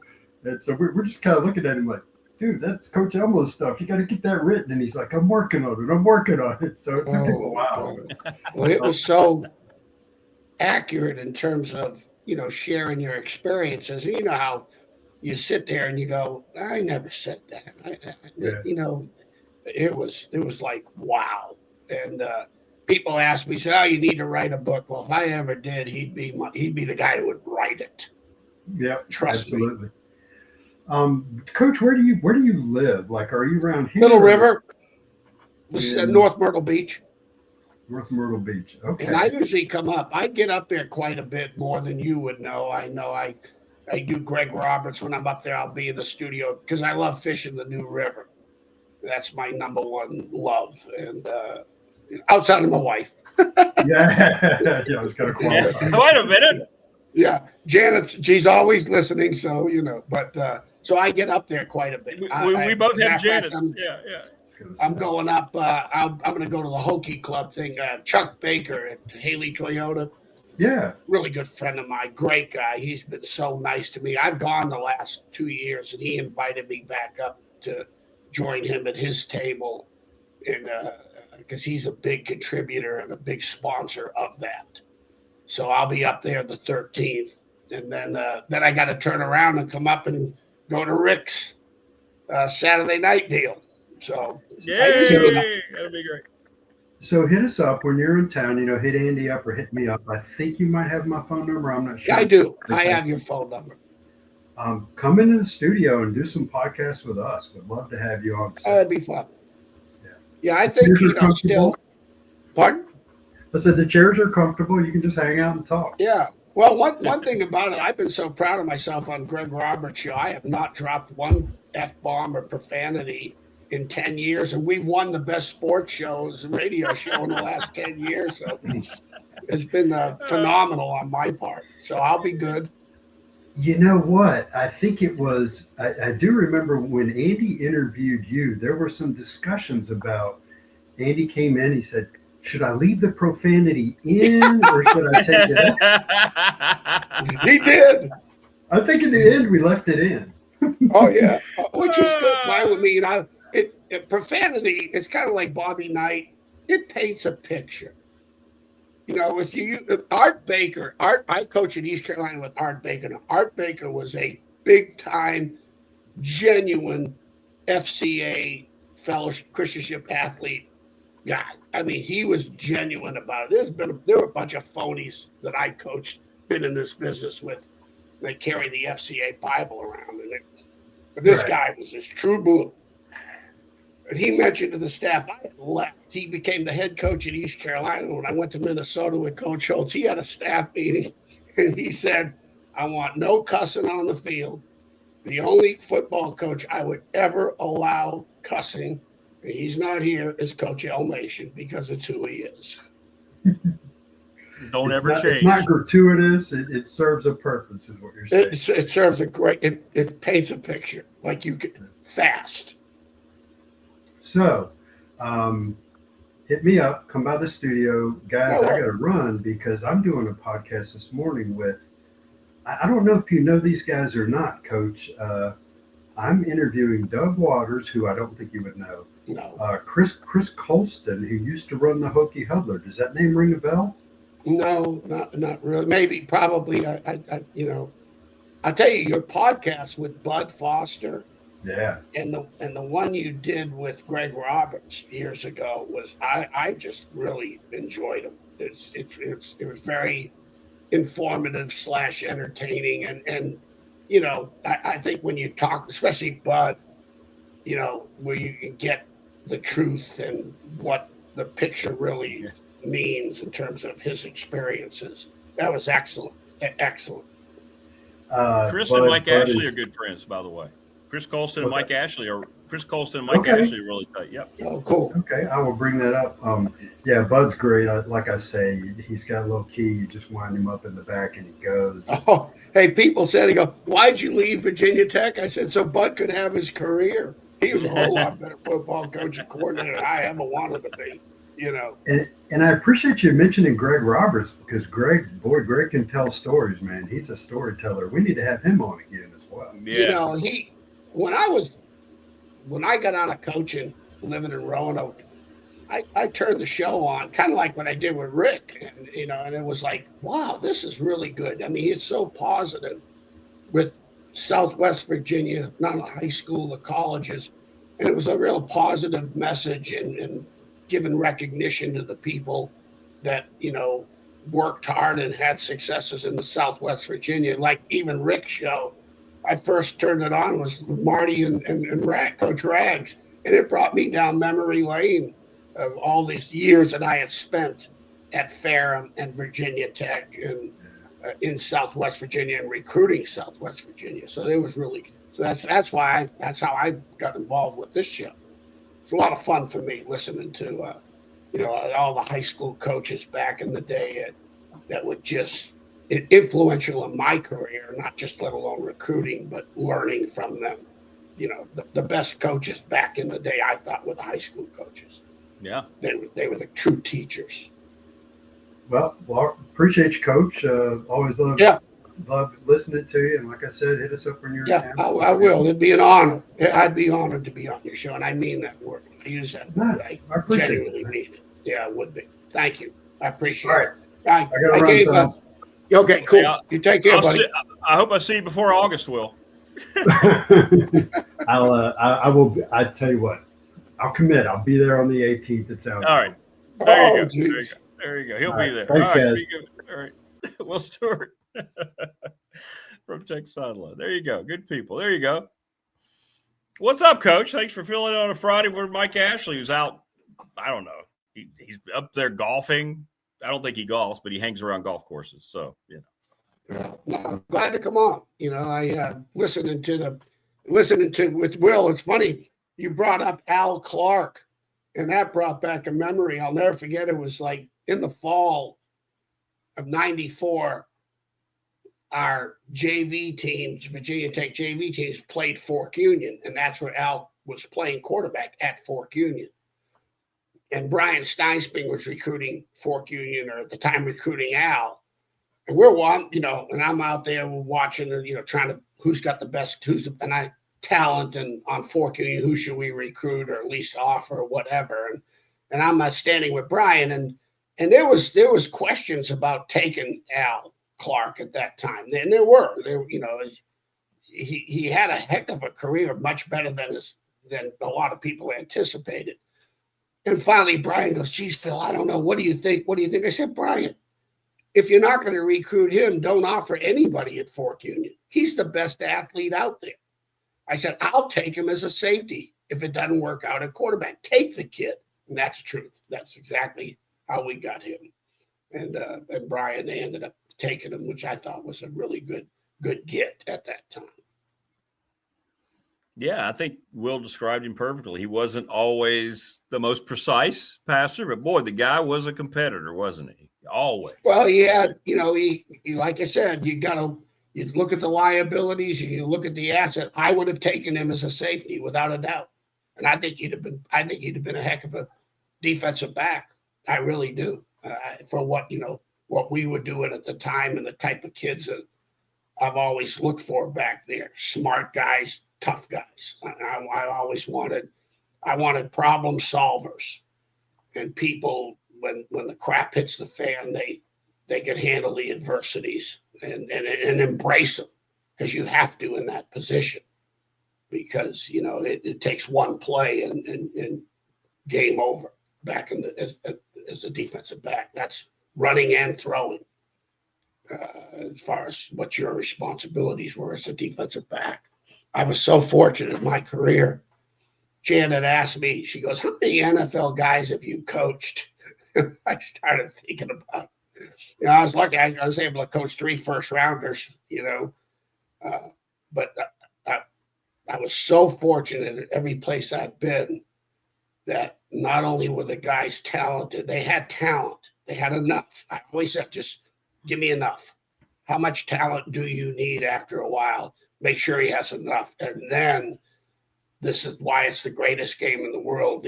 As you well know, Rick, you well know more than anybody with your experiences with Pulaski High.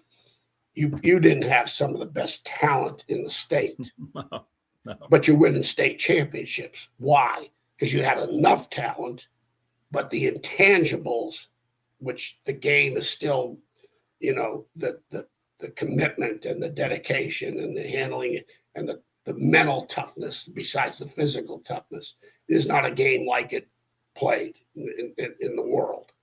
And that you could take your intangibles and rise way above your talent to have success. And you could. 100%. I was fortunate. I was able to coach those guys. And a lot of guys ended up being NFL players that when they're coming out of high school, they ain't get drafted in the Army. And that's not me.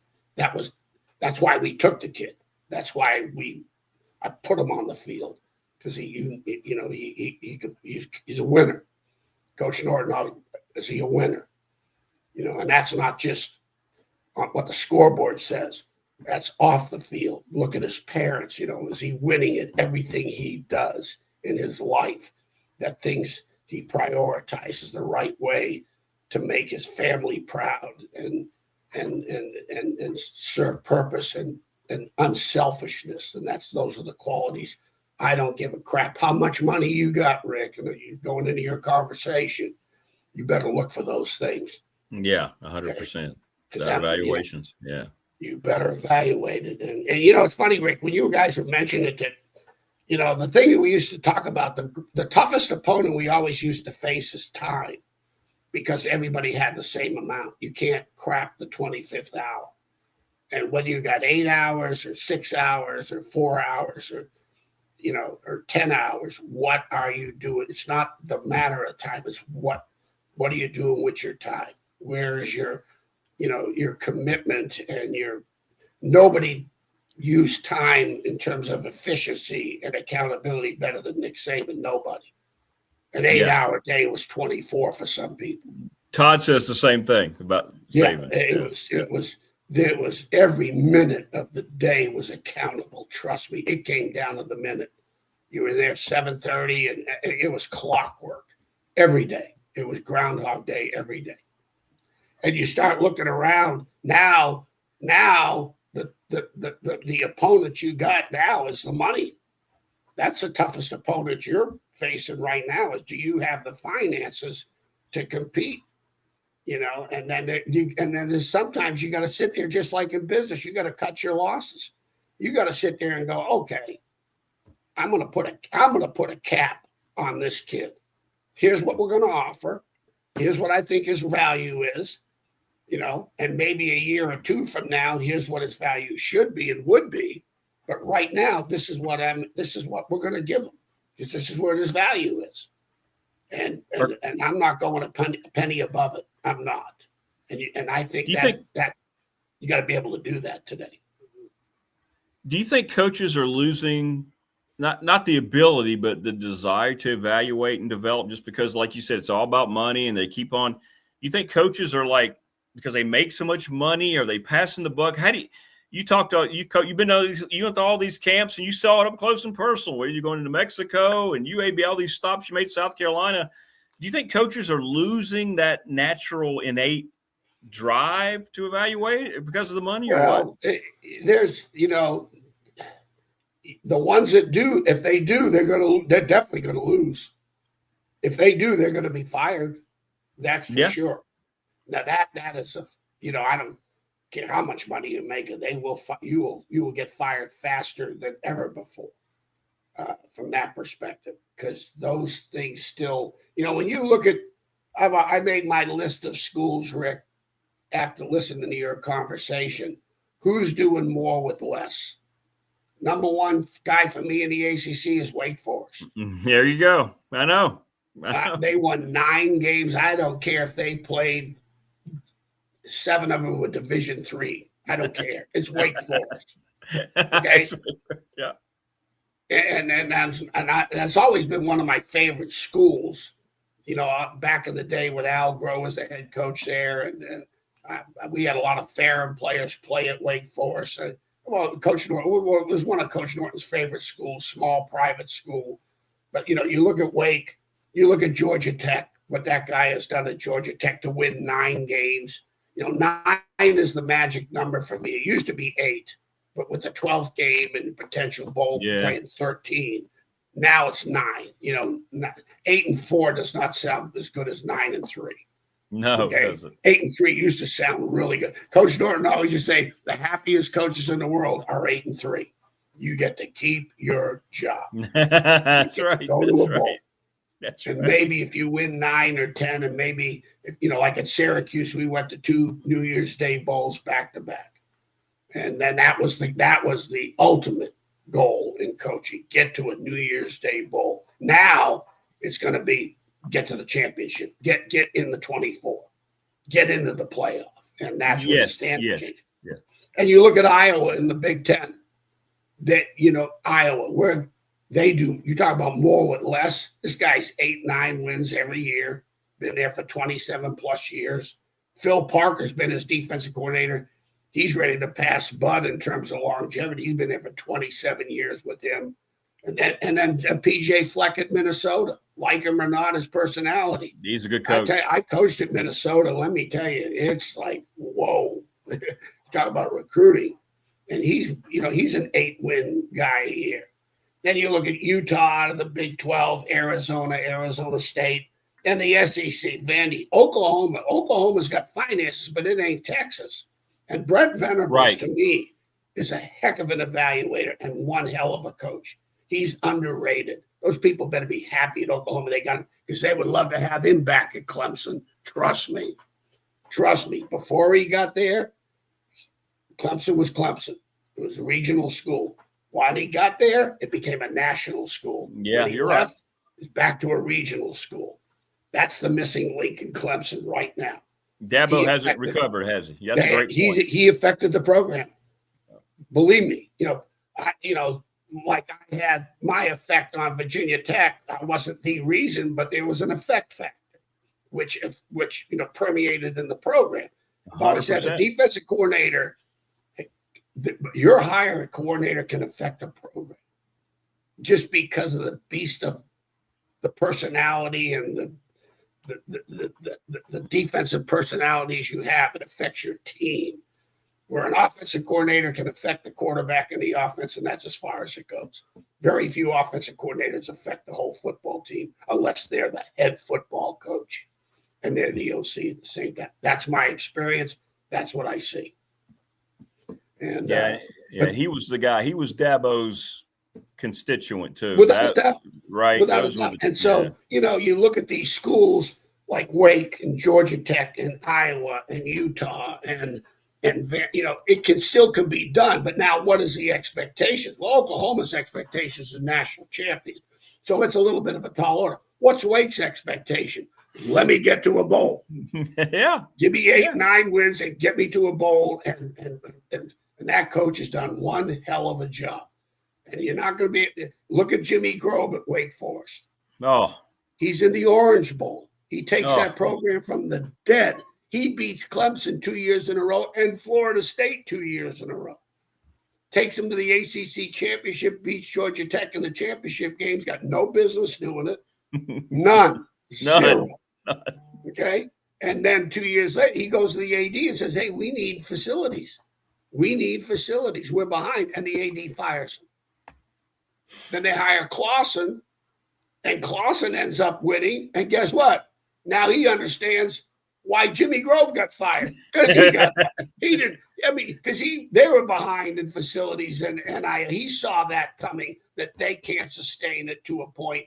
He's done all he could. Now this guy here at Wake, if he has the same kind of year, you get out. You got to win and get out at Wake Forest. And they'll be happy with that. Wake Forest ain't going to be mad as he leaves. No. You know why? No, they'll find the next one. They're going to find the next one. And they, in the MAC, back in the day in the MAC, Woody Hayes was at Miami of Ohio. Bo Schembechler, all these great coaches that came out of the MAC. Don Nalen was the head coach of Bowling Green. Don Nalen, yeah. No president wanted a MAC coach to stay there. Why? They didn't want to pay him. Win and get out. So now I can start at the bottom again, hire some guy, some assistant, some whatever, and now so I don't have to get into the salary structure war. I'm going to give you the opportunity to go and improve your salary is going to be made someplace else. It ain't going to be made here.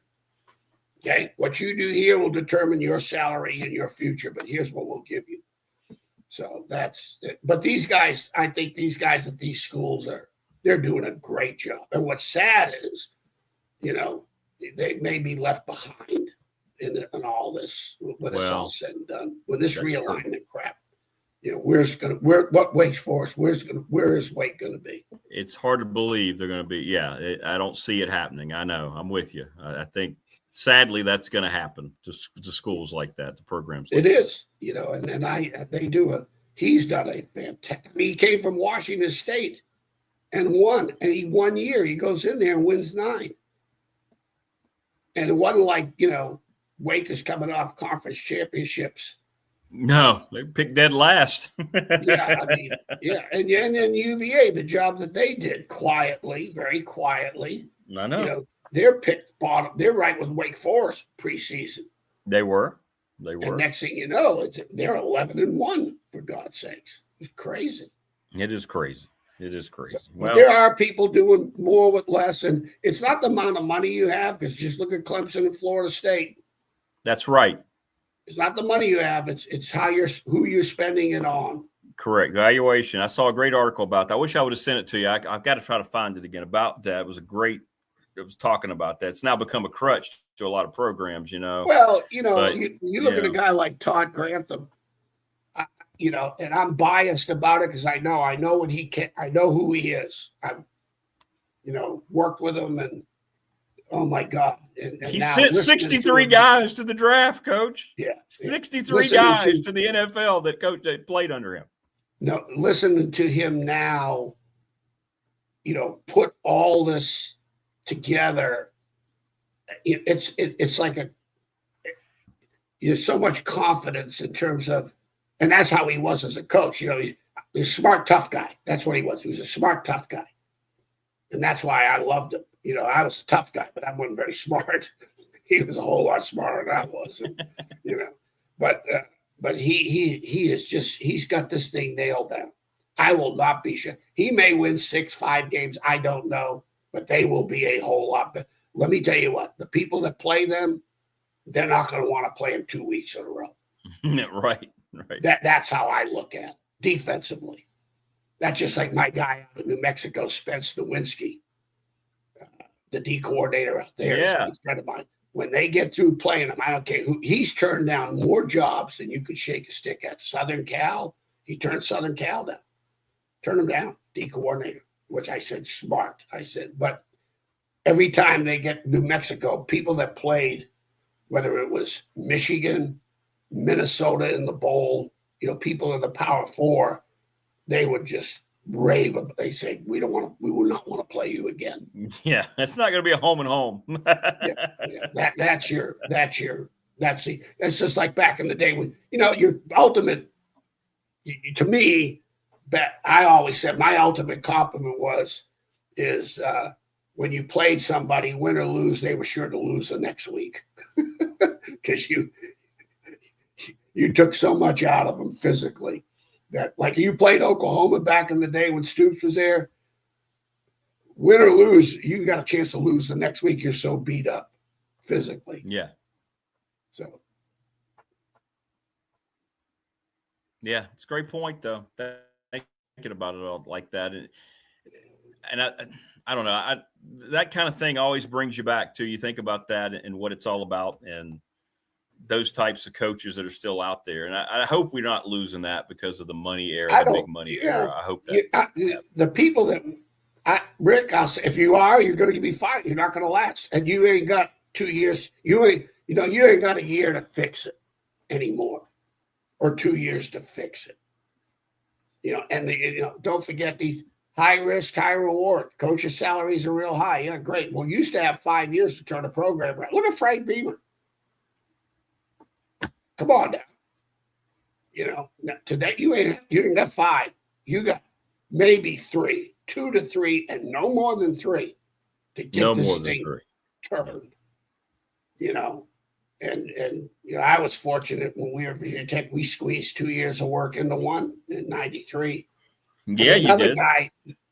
Another guy that when you look at all the great, listening to you guys talking about the great quarterbacks of Virginia Tech, the X factor was Ricky Bustle.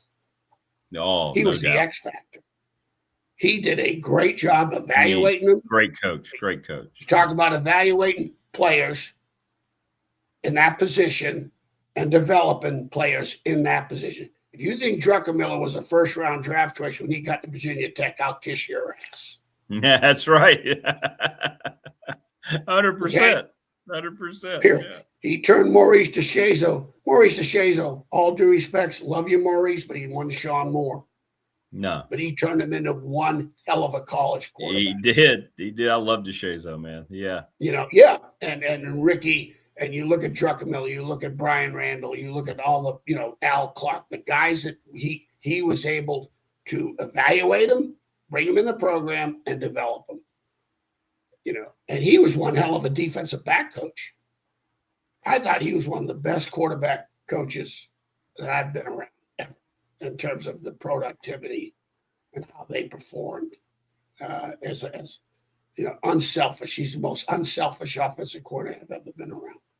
It was about the team, one about him and his stats, and trying to get a head job someplace. Because of his offense. Right. So he was a very unselfish guy. I loved him. Great coach. Great person. Great coach. Great recruiter. Yeah, he is. Another thing. You talk about recruiter. Man, he could recruit, man. He was a bulldog. But those things aren't going to change, Rick. They're still not going to change. Again, to me, coaches, I got to find people who can, we've got the money. Okay, how are you spending it? How are you spending that money? Who are you spending it on? That's what it's going to come down to. Yeah. And it's going to be very easy to determine whether we should keep you as a coach now more than ever before. More than ever. Yeah. When you got sorry. Tyrone Jones is not performing, and here's the shame of it. I've heard you talk about this, but here's the shame of it, Rick. I love Brent. I'm close to Brent. Like I said, I played with his daddy at Fair. But the problem was, come on, bring somebody else in. At least bring somebody else in. Make that effort to bring someone else in and compete. Okay? And never happened. It was a one-horse show right there, and put all his marbles in. Now, if they did, or maybe they couldn't get them, but that comes back down to quarterback coach, OC, evaluating. It was too much.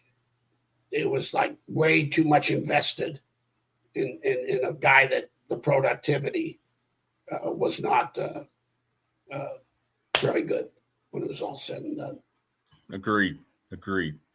Well, Coach, before we let you go, we're going to do some peer pressure here. There's Jen, the Gamecock girl, who has not yet committed to July 18th. Coach, it's all you now. You got to come on. You got to motivate this kid. Let me tell you what now. If Jen doesn't show up, my wife Janet, she probably won't come. Oh, that's so sweet. I'd love to meet Janet. I'd love to meet I know. So I mean, if she ends up being the only woman there now, I'm in trouble. Well, I'm sad that you're in South Carolina and I've never met you in person. Well, I know. Well, see, I had to take shag lessons to marry Janet. Okay. So she's in the shag world. She's should be in the shag Hall of Fame. Well, I'm in the jock world. So it was jock world meets shag world. Mm-hmm. So I told her, I said, well, this is going to be a jock party. So, tape your ankles on this one. But so you got to show up, Jen. You got to show up. Not to put the pressure on. Okay, I'll try. It's just this time of year, my plans are uncertain. I need to.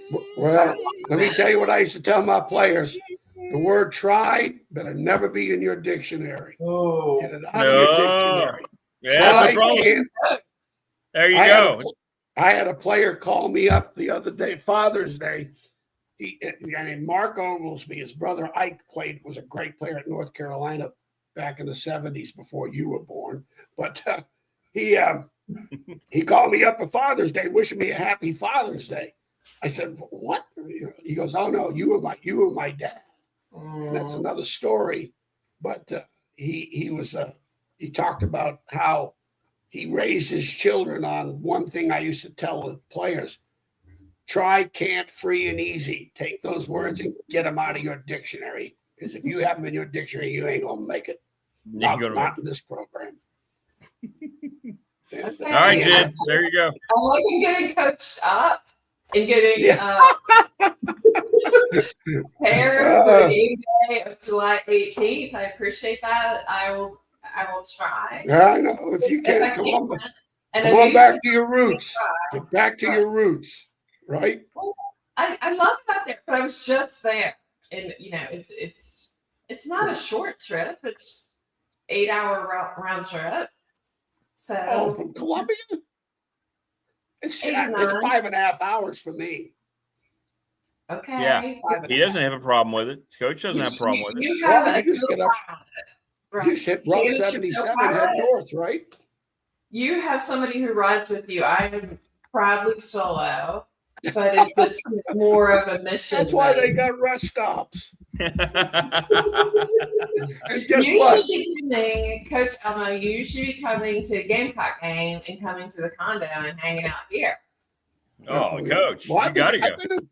I've gone to the last 3 years. I've gone to the spring practice. Torian Gray. I coached Torian Gray at Virginia. Okay. Yeah. And of course with Shane. So I've been to spring practice the last 3 years in a row. There's a buddy of mine here who's got a band, Jeb McMillan. The Jeb Mack band is a great band. And he is a huge Gamecock fan. And so we go to practice. I take him to practice. He loves it. I said, "Hey, walk around here. Just don't get hit. Just, make yourself at home." And they treat me great. I went in, let you go. I went into the defensive back meeting, and I've been there for the last 3 years. And all the guys, I walk in, "Hey, Coach, hey, good to see you again." I said, "Hey, you some bitches better win this year. I want to come back next year." They're laughing at me. Well, this is the year that really. Yeah, you think? So. Well, they'll get Lenore straight. They still got a quarterback that if you're a defensive coordinator, you don't want to play against this guy. Yeah. You could lose your job with this guy. He's that kind of talent. He's a great kid. Mm-hmm. So hopefully they'll have all this. It's just a tough league, but hey, part of it. Yeah. All right, I'll let you go. All right, nice meeting you. Hey, have a great weekend, man. Thanks for coaching up Will and Jen. There you go. Some Coach Elmo motivation for both to be at the bat. Hey, why not? Come on now. You're always a great recruiter. I'm recruiting you now. I'm using you as a recruiter now for the bat. Still got it, Rick. Trust me. You still got it. Oh, I know. I know you do. You've seen Janet. You haven't met her yet, but you've seen her. I have. Yeah, you are. You guys with your Janets. I would love to meet both of your Janets. I think they're both going to be there. Karen's going to be there, Morris's wife. So, see, it's going to be plenty of female. Let me tell you, if she walks in there and she's the only woman in the room, I am in deep you-know-what. All right, Jen, you got to come to help keep Coach Elmo out of the. All right, take care. All right, Coach. Thank you. Nice to meet you. Nice meeting you. Coach Elmo here on the program. He's great. Morning, Jen. Jeff says, "Love Coach Elmo coaching you up." See, now you've got Coach. I mean, come on. You're going to let Coach Elmo down? You're going to supposedly South Carolina. You had a football school, football conference, and you're going to sit there and not let Coach coach you up. You're just going to ignore your coaching. Is that what you're going to do? Do you want to sponsor my trip home? Or what are you doing to help with this? I provide you your outlet to where people never forget how special you are from where you came from. Oh, okay.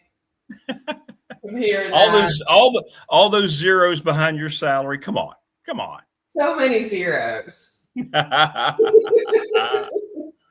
What's your July look like overall? Do you have a bunch of travel? I mean, you always do. Silly question. How much travel do you have in July?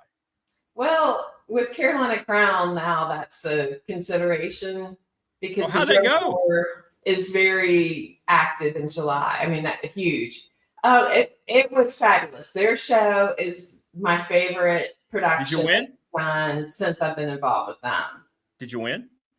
It was an exhibition type performance, and so they start competition around this time of year, and the productions evolve. All the different drum corps create some different little twists in their production through the summer.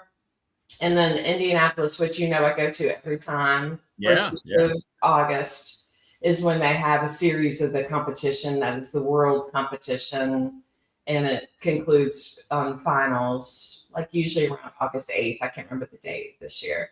So it's very intense in July. So that's part of my hesitation, is because I'm going to be potentially hanging out with So like a preseason game. You had like a preseason game. You're playing exhibition games, and now you're ready for the regular season. Correct. Yes. That's what we were doing at Gardner Webb. We had 4 weeks of preparing. Preparing. Because it's a lot. It's a lot. Like we have to feed them about 8,000 calories a day because they are rehearsing so much in the hot sun. And we have athletic trainers. We have a whole staff of people to keep them healthy. It's not marching band like most people think of marching band. It's way, way more intense than that. It's an intense thing, is what you're telling me. Very intense. Yes. Like usually the members lose about 20 or 30 pounds in a month. Wow, they call really? It the diet. Yeah. I mean, it's no joke. Wow, that's impressive. It is. It's very impressive. That's cool. That's cool. Cool. If you haven't seen it before, it blows your mind. There's a show in Salem end of July. I don't know I can't remember the date, but that is worth seeing. If you've never seen drum corps, definitely it's something you take the kids to go out, check it out, because it's an impressive thing. Are you watching the World Cup at all? I have been here and there, and I was trying to dabble in some betting on it because it was entertaining and fun to invest emotionally and go with draws. But go with the draw. Go with the draw at all times. Go with the draw. Well, I just thought it was. I was with my male guy, who's Vietnamese, but he's an American citizen. And he is really into soccer big time. So we spent my appointment talking all about it. He was coaching me on some good bets to make. So he's a good insider source of info. What about you? Are you watching it? Are you into it? No, I won't say that I'm into it. Did I watch USA and Australia last week? Yeah, I watched quite a bit of that, And then I didn't watch any of it last night because it's too late and they lost. Okay, they were resting people. They've already advanced anyway. I think what I get tired is the pretentiousness of world soccer fan. Like they try to almost like make Americans feel guilty that we're not just naturally drawn into their sport, that if we're not educated or we don't get it. No, we get it. That's why we feel the way we do about it. It's not like we don't understand. I've called many soccer games for 25 years. There's not this intricate part of soccer that I don't understand. It's just never going to be the mass appeal to American sports fan. And that's okay. Just like American football, which I write about today in my column in The Patriot, a little cross promotion there, is not for the rest of the world in most cases. They might dabble in it. They might show up for the games that are in England or Germany or Spain. Okay, that's great. Wear your little jersey. Got my Patrick Mahomes jersey, America. Look at that. But it doesn't mean you're going to get totally entwined in it. It's okay. It's a cultural thing. And soccer here is never going to be a cultural thing. It's okay. It's okay. Well, some of the band people and I were talking, and of course, there's no marching band presence in soccer. And so, we were all kind of like, because of that is an element for us it's not a hook for us because there's none of that happening. But it is kind of a slow sport. Like, obviously, if you're really into it, I'm sure you don't perceive it that way. But in comparison to. Oh, yeah. Yeah. to what we're used to. Maybe it says something about our attention span. I don't know. I mean, it's just, yeah, what you were joking about, the draw, always bet on the draw. It's not in our nature as Americans. We're so competitive and like all that excitement and action. Well, people always ask me, why do they make such a big deal out of scoring? They take their shirt off or they slide. I said, because they're shocked that they've actually scored. They can't believe it. Oh my Lord, we have no more zeros on the board. Who knew? Yeah, I get that. I mean, one of my friends is going to a game down in Miami, and he was trying to convince me to take a road trip with him and go. And I just was like, I got no interest, but certainly I'm not going to spend $1,000 to do that. You know, it's just, if it were a different price point, I might be more into trying it out, but not for that price point. Correct. Yeah. You wouldn't even, would you even do that for your football team? I don't know. Okay. That's a lot of money. Yeah. I've done way dumber things for the Gamecocks and Washington both. So in terms of financial, I've done I have so much money, and it's always justified by that. Well, I don't have kids, so whatever. All this money. I'm just tired of the rest of the world and people who are in this country against America, trying to make America apologize for its culture. You know, we're about to have our 250th anniversary. It's the greatest nation in the history of this orb, and I'm afraid it's going to become this. Let's talk as much crap as we can about America. Hey, you know, that's what it's going to turn into. And the media will feed that. You know, I just get tired of us always being reminded, that people trying to remind us, that tell us how bad America is. It just gets on my nerves. But anyway. I understand that. No one wants to be in a position to feel we have to constantly apologize for who they are. Gosh, now you're giving me PTSD because I'm thinking about bad relationships I've been in where I felt like I constantly apologize, like, sorry, I'm going to be gone this whole weekend watching football and doing this and doing that. And the guy would be all pouty. That's tiresome. Nobody wants to live like that. No, well, see, that's because you've just been with some lemons. You've gone to the used car shop. You've gotten this great sales pitch, and you've brought it in, and that's what's happened. When the dude pulls out the weight scale, and when the dude starts asking you about, was college football really that important, you've made a bad decision at the car lot. That's all. Well, you know, at this point in my life, being the age that we are, I'm going to say we collectively because you're in the same range. It's kind of like Big Lots out there. You're dating some returns, some things that maybe were no longer made for a reason, some weird stuff that maybe came flawed in the package. You know, there's some stuff going on. Big Lots. I like it's like Big Lots for humans. I mean, I'm there, so I can't really say that much. I like that. That's good. Yeah, it's not. You're not shopping at Nordstrom at that point. You're in a different quality level. Well, you could be shopping at Nordstrom, but you're kind of, you know.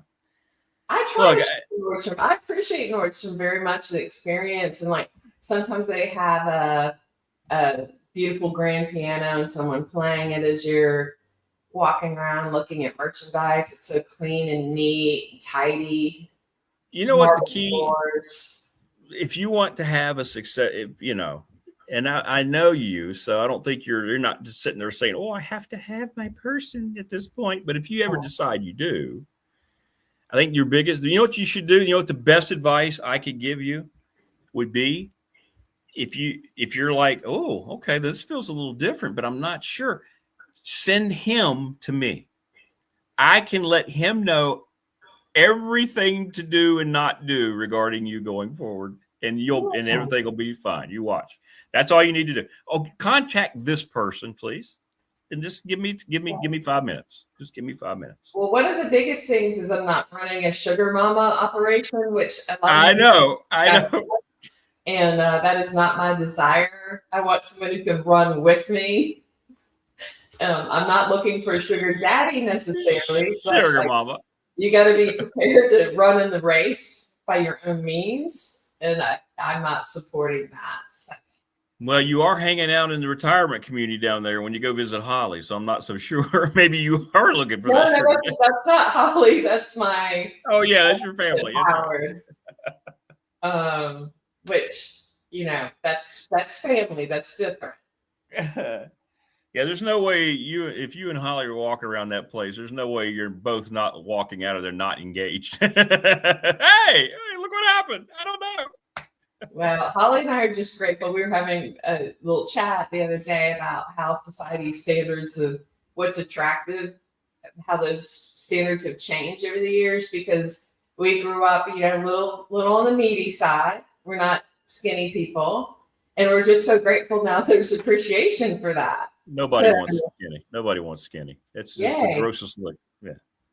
It's great. It's a lot better than the Kate Moss era when we were growing up. We both traumatized from all that. So what is it you call the when you see a guy ribbing out? That's what I like. Ribbing out. Don't be ribbing out. I don't need any ribbing out men who are like constantly worried about what they're eating and discussing it and then looking at my food and judging. I don't need all that. Correct. Yeah. Correct. Are you available next week? I'm planning on doing a show on the 3rd. Are you out and about on the 4th? I don't think so. I don't think I can do next week. Is that going to be a big problem for you? That's what I'm just asking now. Okay. I'm just asking you. Yeah. Well, I mean, I'll figure something out. I just want to find out now. I don't want to get replaced permanently by Elmo, though. I'm worried, like, if I don't show up, then you're going to replace me. I think you need to worry if you ever like tune into an old show and you see like I have another musician female on in your spot, and then they're actually coming through and playing what they say they're going to do. Oh, then you should be what if she's a Clemson person? That would be really, really personal. Oh, what if you what if you were like somebody got wind to you and you were watching an old show and you found she had a Clemson hat on. She was a brunette with a Clemson hat on, and she played like, what's the rival instrument to the saxophone? What is the like? There is no rival because saxophone is the voice of God. So there's no rival.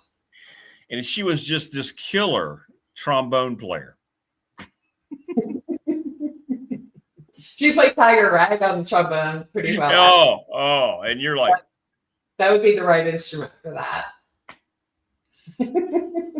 That's not going to happen. You're completely irreplaceable, Jen. She could be from Blacksburg High School. Oh yeah, a Cowboys fan from Blacksburg High School, who's a Clemson alum.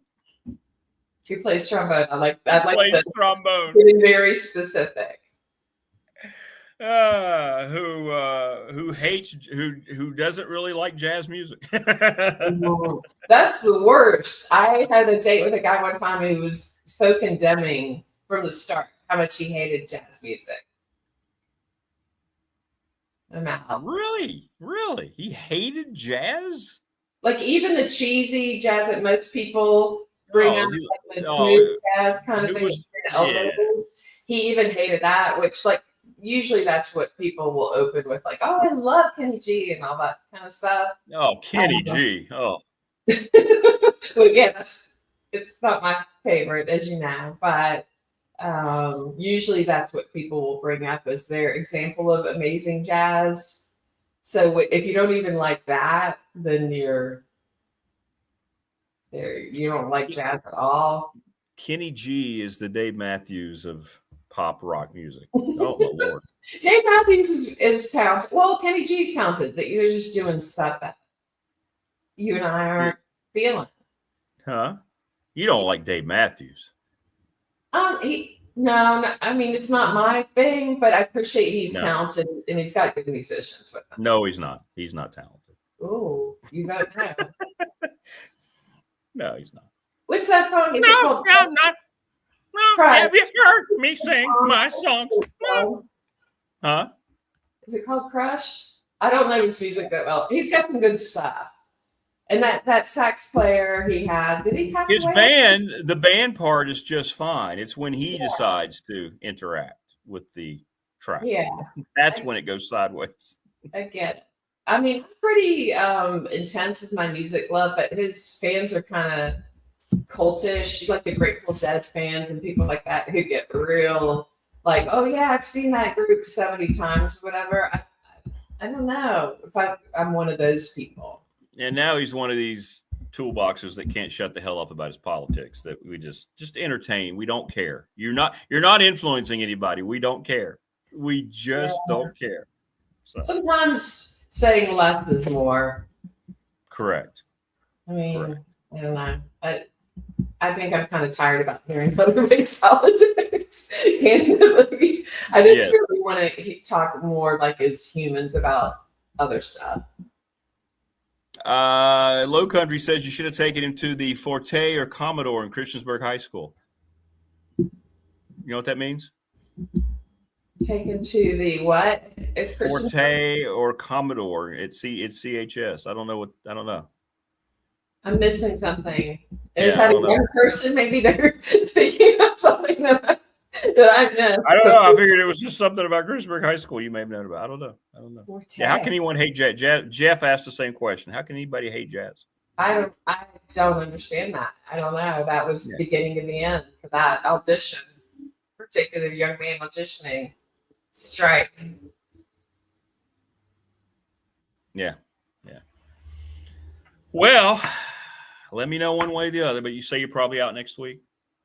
Yeah, I don't think that's going to work. Okay. Also, I wanted to tell you, did you know we're renovating the stadium? Have you been seeing all my propaganda about that?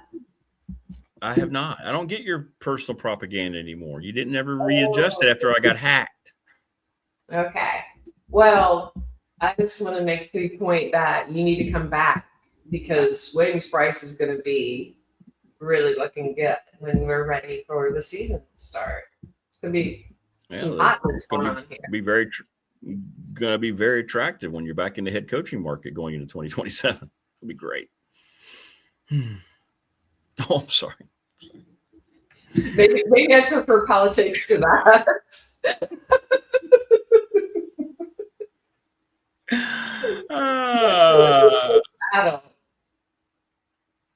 But listen, you be good. I guess we'll talk to you in a couple of weeks. Yeah, that sounds about right. Are you going to miss me a lot, you think? Well, yeah. I mean, we're going to go into Friday, and I'm just going to be like, no Jen this week. And Still then no saxophone. See you crying while you're asleep. You'll be crying in bed, and Janet will wake you up. Honey, are you okay? She'll know. Like, I won't have to say anything. She'll go, that's right. Jen's not there this week, right? Yeah. Try to get through it. I know you're a newlywed, and I don't want to spoil that time for you. So I apologize to you and Janet for not being able to be there. Wayne says the best thing about South Carolina is the use of the Ric Flair intro. Do you use the Space Odyssey song? Mm-hmm. 2001 Space Odyssey? You would know if you came to a game. That's true. Well, why don't you have Ric Flair? Shouldn't Ric Flair be leading the team out? What are you doing? He's not in good health right now. Well, when he has been, though, you should have done that years ago. You should have been out there you could have had him in one of his famous robes, draped in South Carolina garnet and black, and have him just out there. Oh, now see, that's just a missed opportunity right there. Yeah, he's definitely not capable of doing all that right now, based on. Whatever. Yeah, I know. Well, he's getting on up there a little bit. And plus, his body went through hell while he was ruling the ring. So I get it. Mm-hmm. Well, have a good weekend and have a good next weekend. And we'll see you on the 11th, I guess, or the 10th, I guess. Okay, we'll talk. We'll talk between you and me. Yeah. We'll get together. Things are going to move. We won't just cut it off. I can't be without you that long. So that's too long. Yeah, we can't. What are we talking about? Come on. That's 10. That's 12. That's almost just 2 weeks. No, that can't happen. And then the thing on the 18th is at what time? Just so I can try to. 6 p.m. at the Super Bowl. Your old digs in Christiansburg. You can hang out with some old peeps. We're right there. You know where it is. We're right there. Across some lows. I've had some good times at that place. It's a great place. You should see all the improvements they've done. It's unreal. Do they still have pinball? Yeah, they got a whole game room. Okay. And the lights will be out. It's going to be glow-in-the-dark bowling. It's going to be great. It's going to be great. Yeah. And Morris is buying everybody's drinks. It makes it even better. Oh, no, you did not tell me that. So there you go. So that's good. That's a step away from sugar mama having to buy everything for everybody. Morris is your sugar daddy. Yes, for the Okay. for the That's more event. like what I'm talking about. That's a good start. We go. There we go. See, that's all it took. That's all it took, Morris, was you to be identified as her sugar daddy. There you go. You're in. Like all the young guys in the world now have this vision of dating a cougar and having everything paid for. That's true. The current trend, and that's a good point. Yeah, I'm not scared of you young guys, but I don't really want to pay for everything. No, I understand. All right. Well, have a good weekend, and you and I will talk. Although you won't talk to our crowd here for another couple of weeks. So. Okay, deal. All right. Be good. Be proud. Love you. Be safe. Thank you. All right. Take care. Bye. Bye. To the Gamecock girl. Not going to be with us next week, but we'll have her back. And I think it's starting to trend in a positive direction for her in the bash. All right. So we're about done today. Thanks to our sponsors who we talked about throughout the program today. Thanks to you. Thanks to all of our crew, Will Stewart, Coach Elmo, Jen. I think I'm going live tonight. If you want to stop by 7 o'clock, what the hell? Might be drinking this glass and may have something else in it tonight.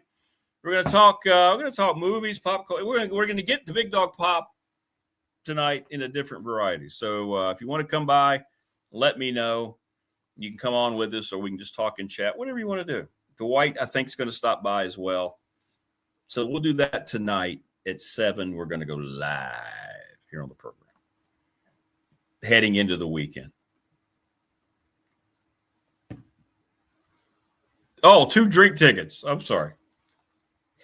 I didn't want to say that to Jen, though, Morris, because, I needed all the enticing I could get. So we may have to put her in a different category. All right, everybody. Thank you. Great week. Appreciate everyone. I hope you have a good weekend and stay safe. And we'll see you tonight. If not, we'll see you on Monday here on the live show. Take care.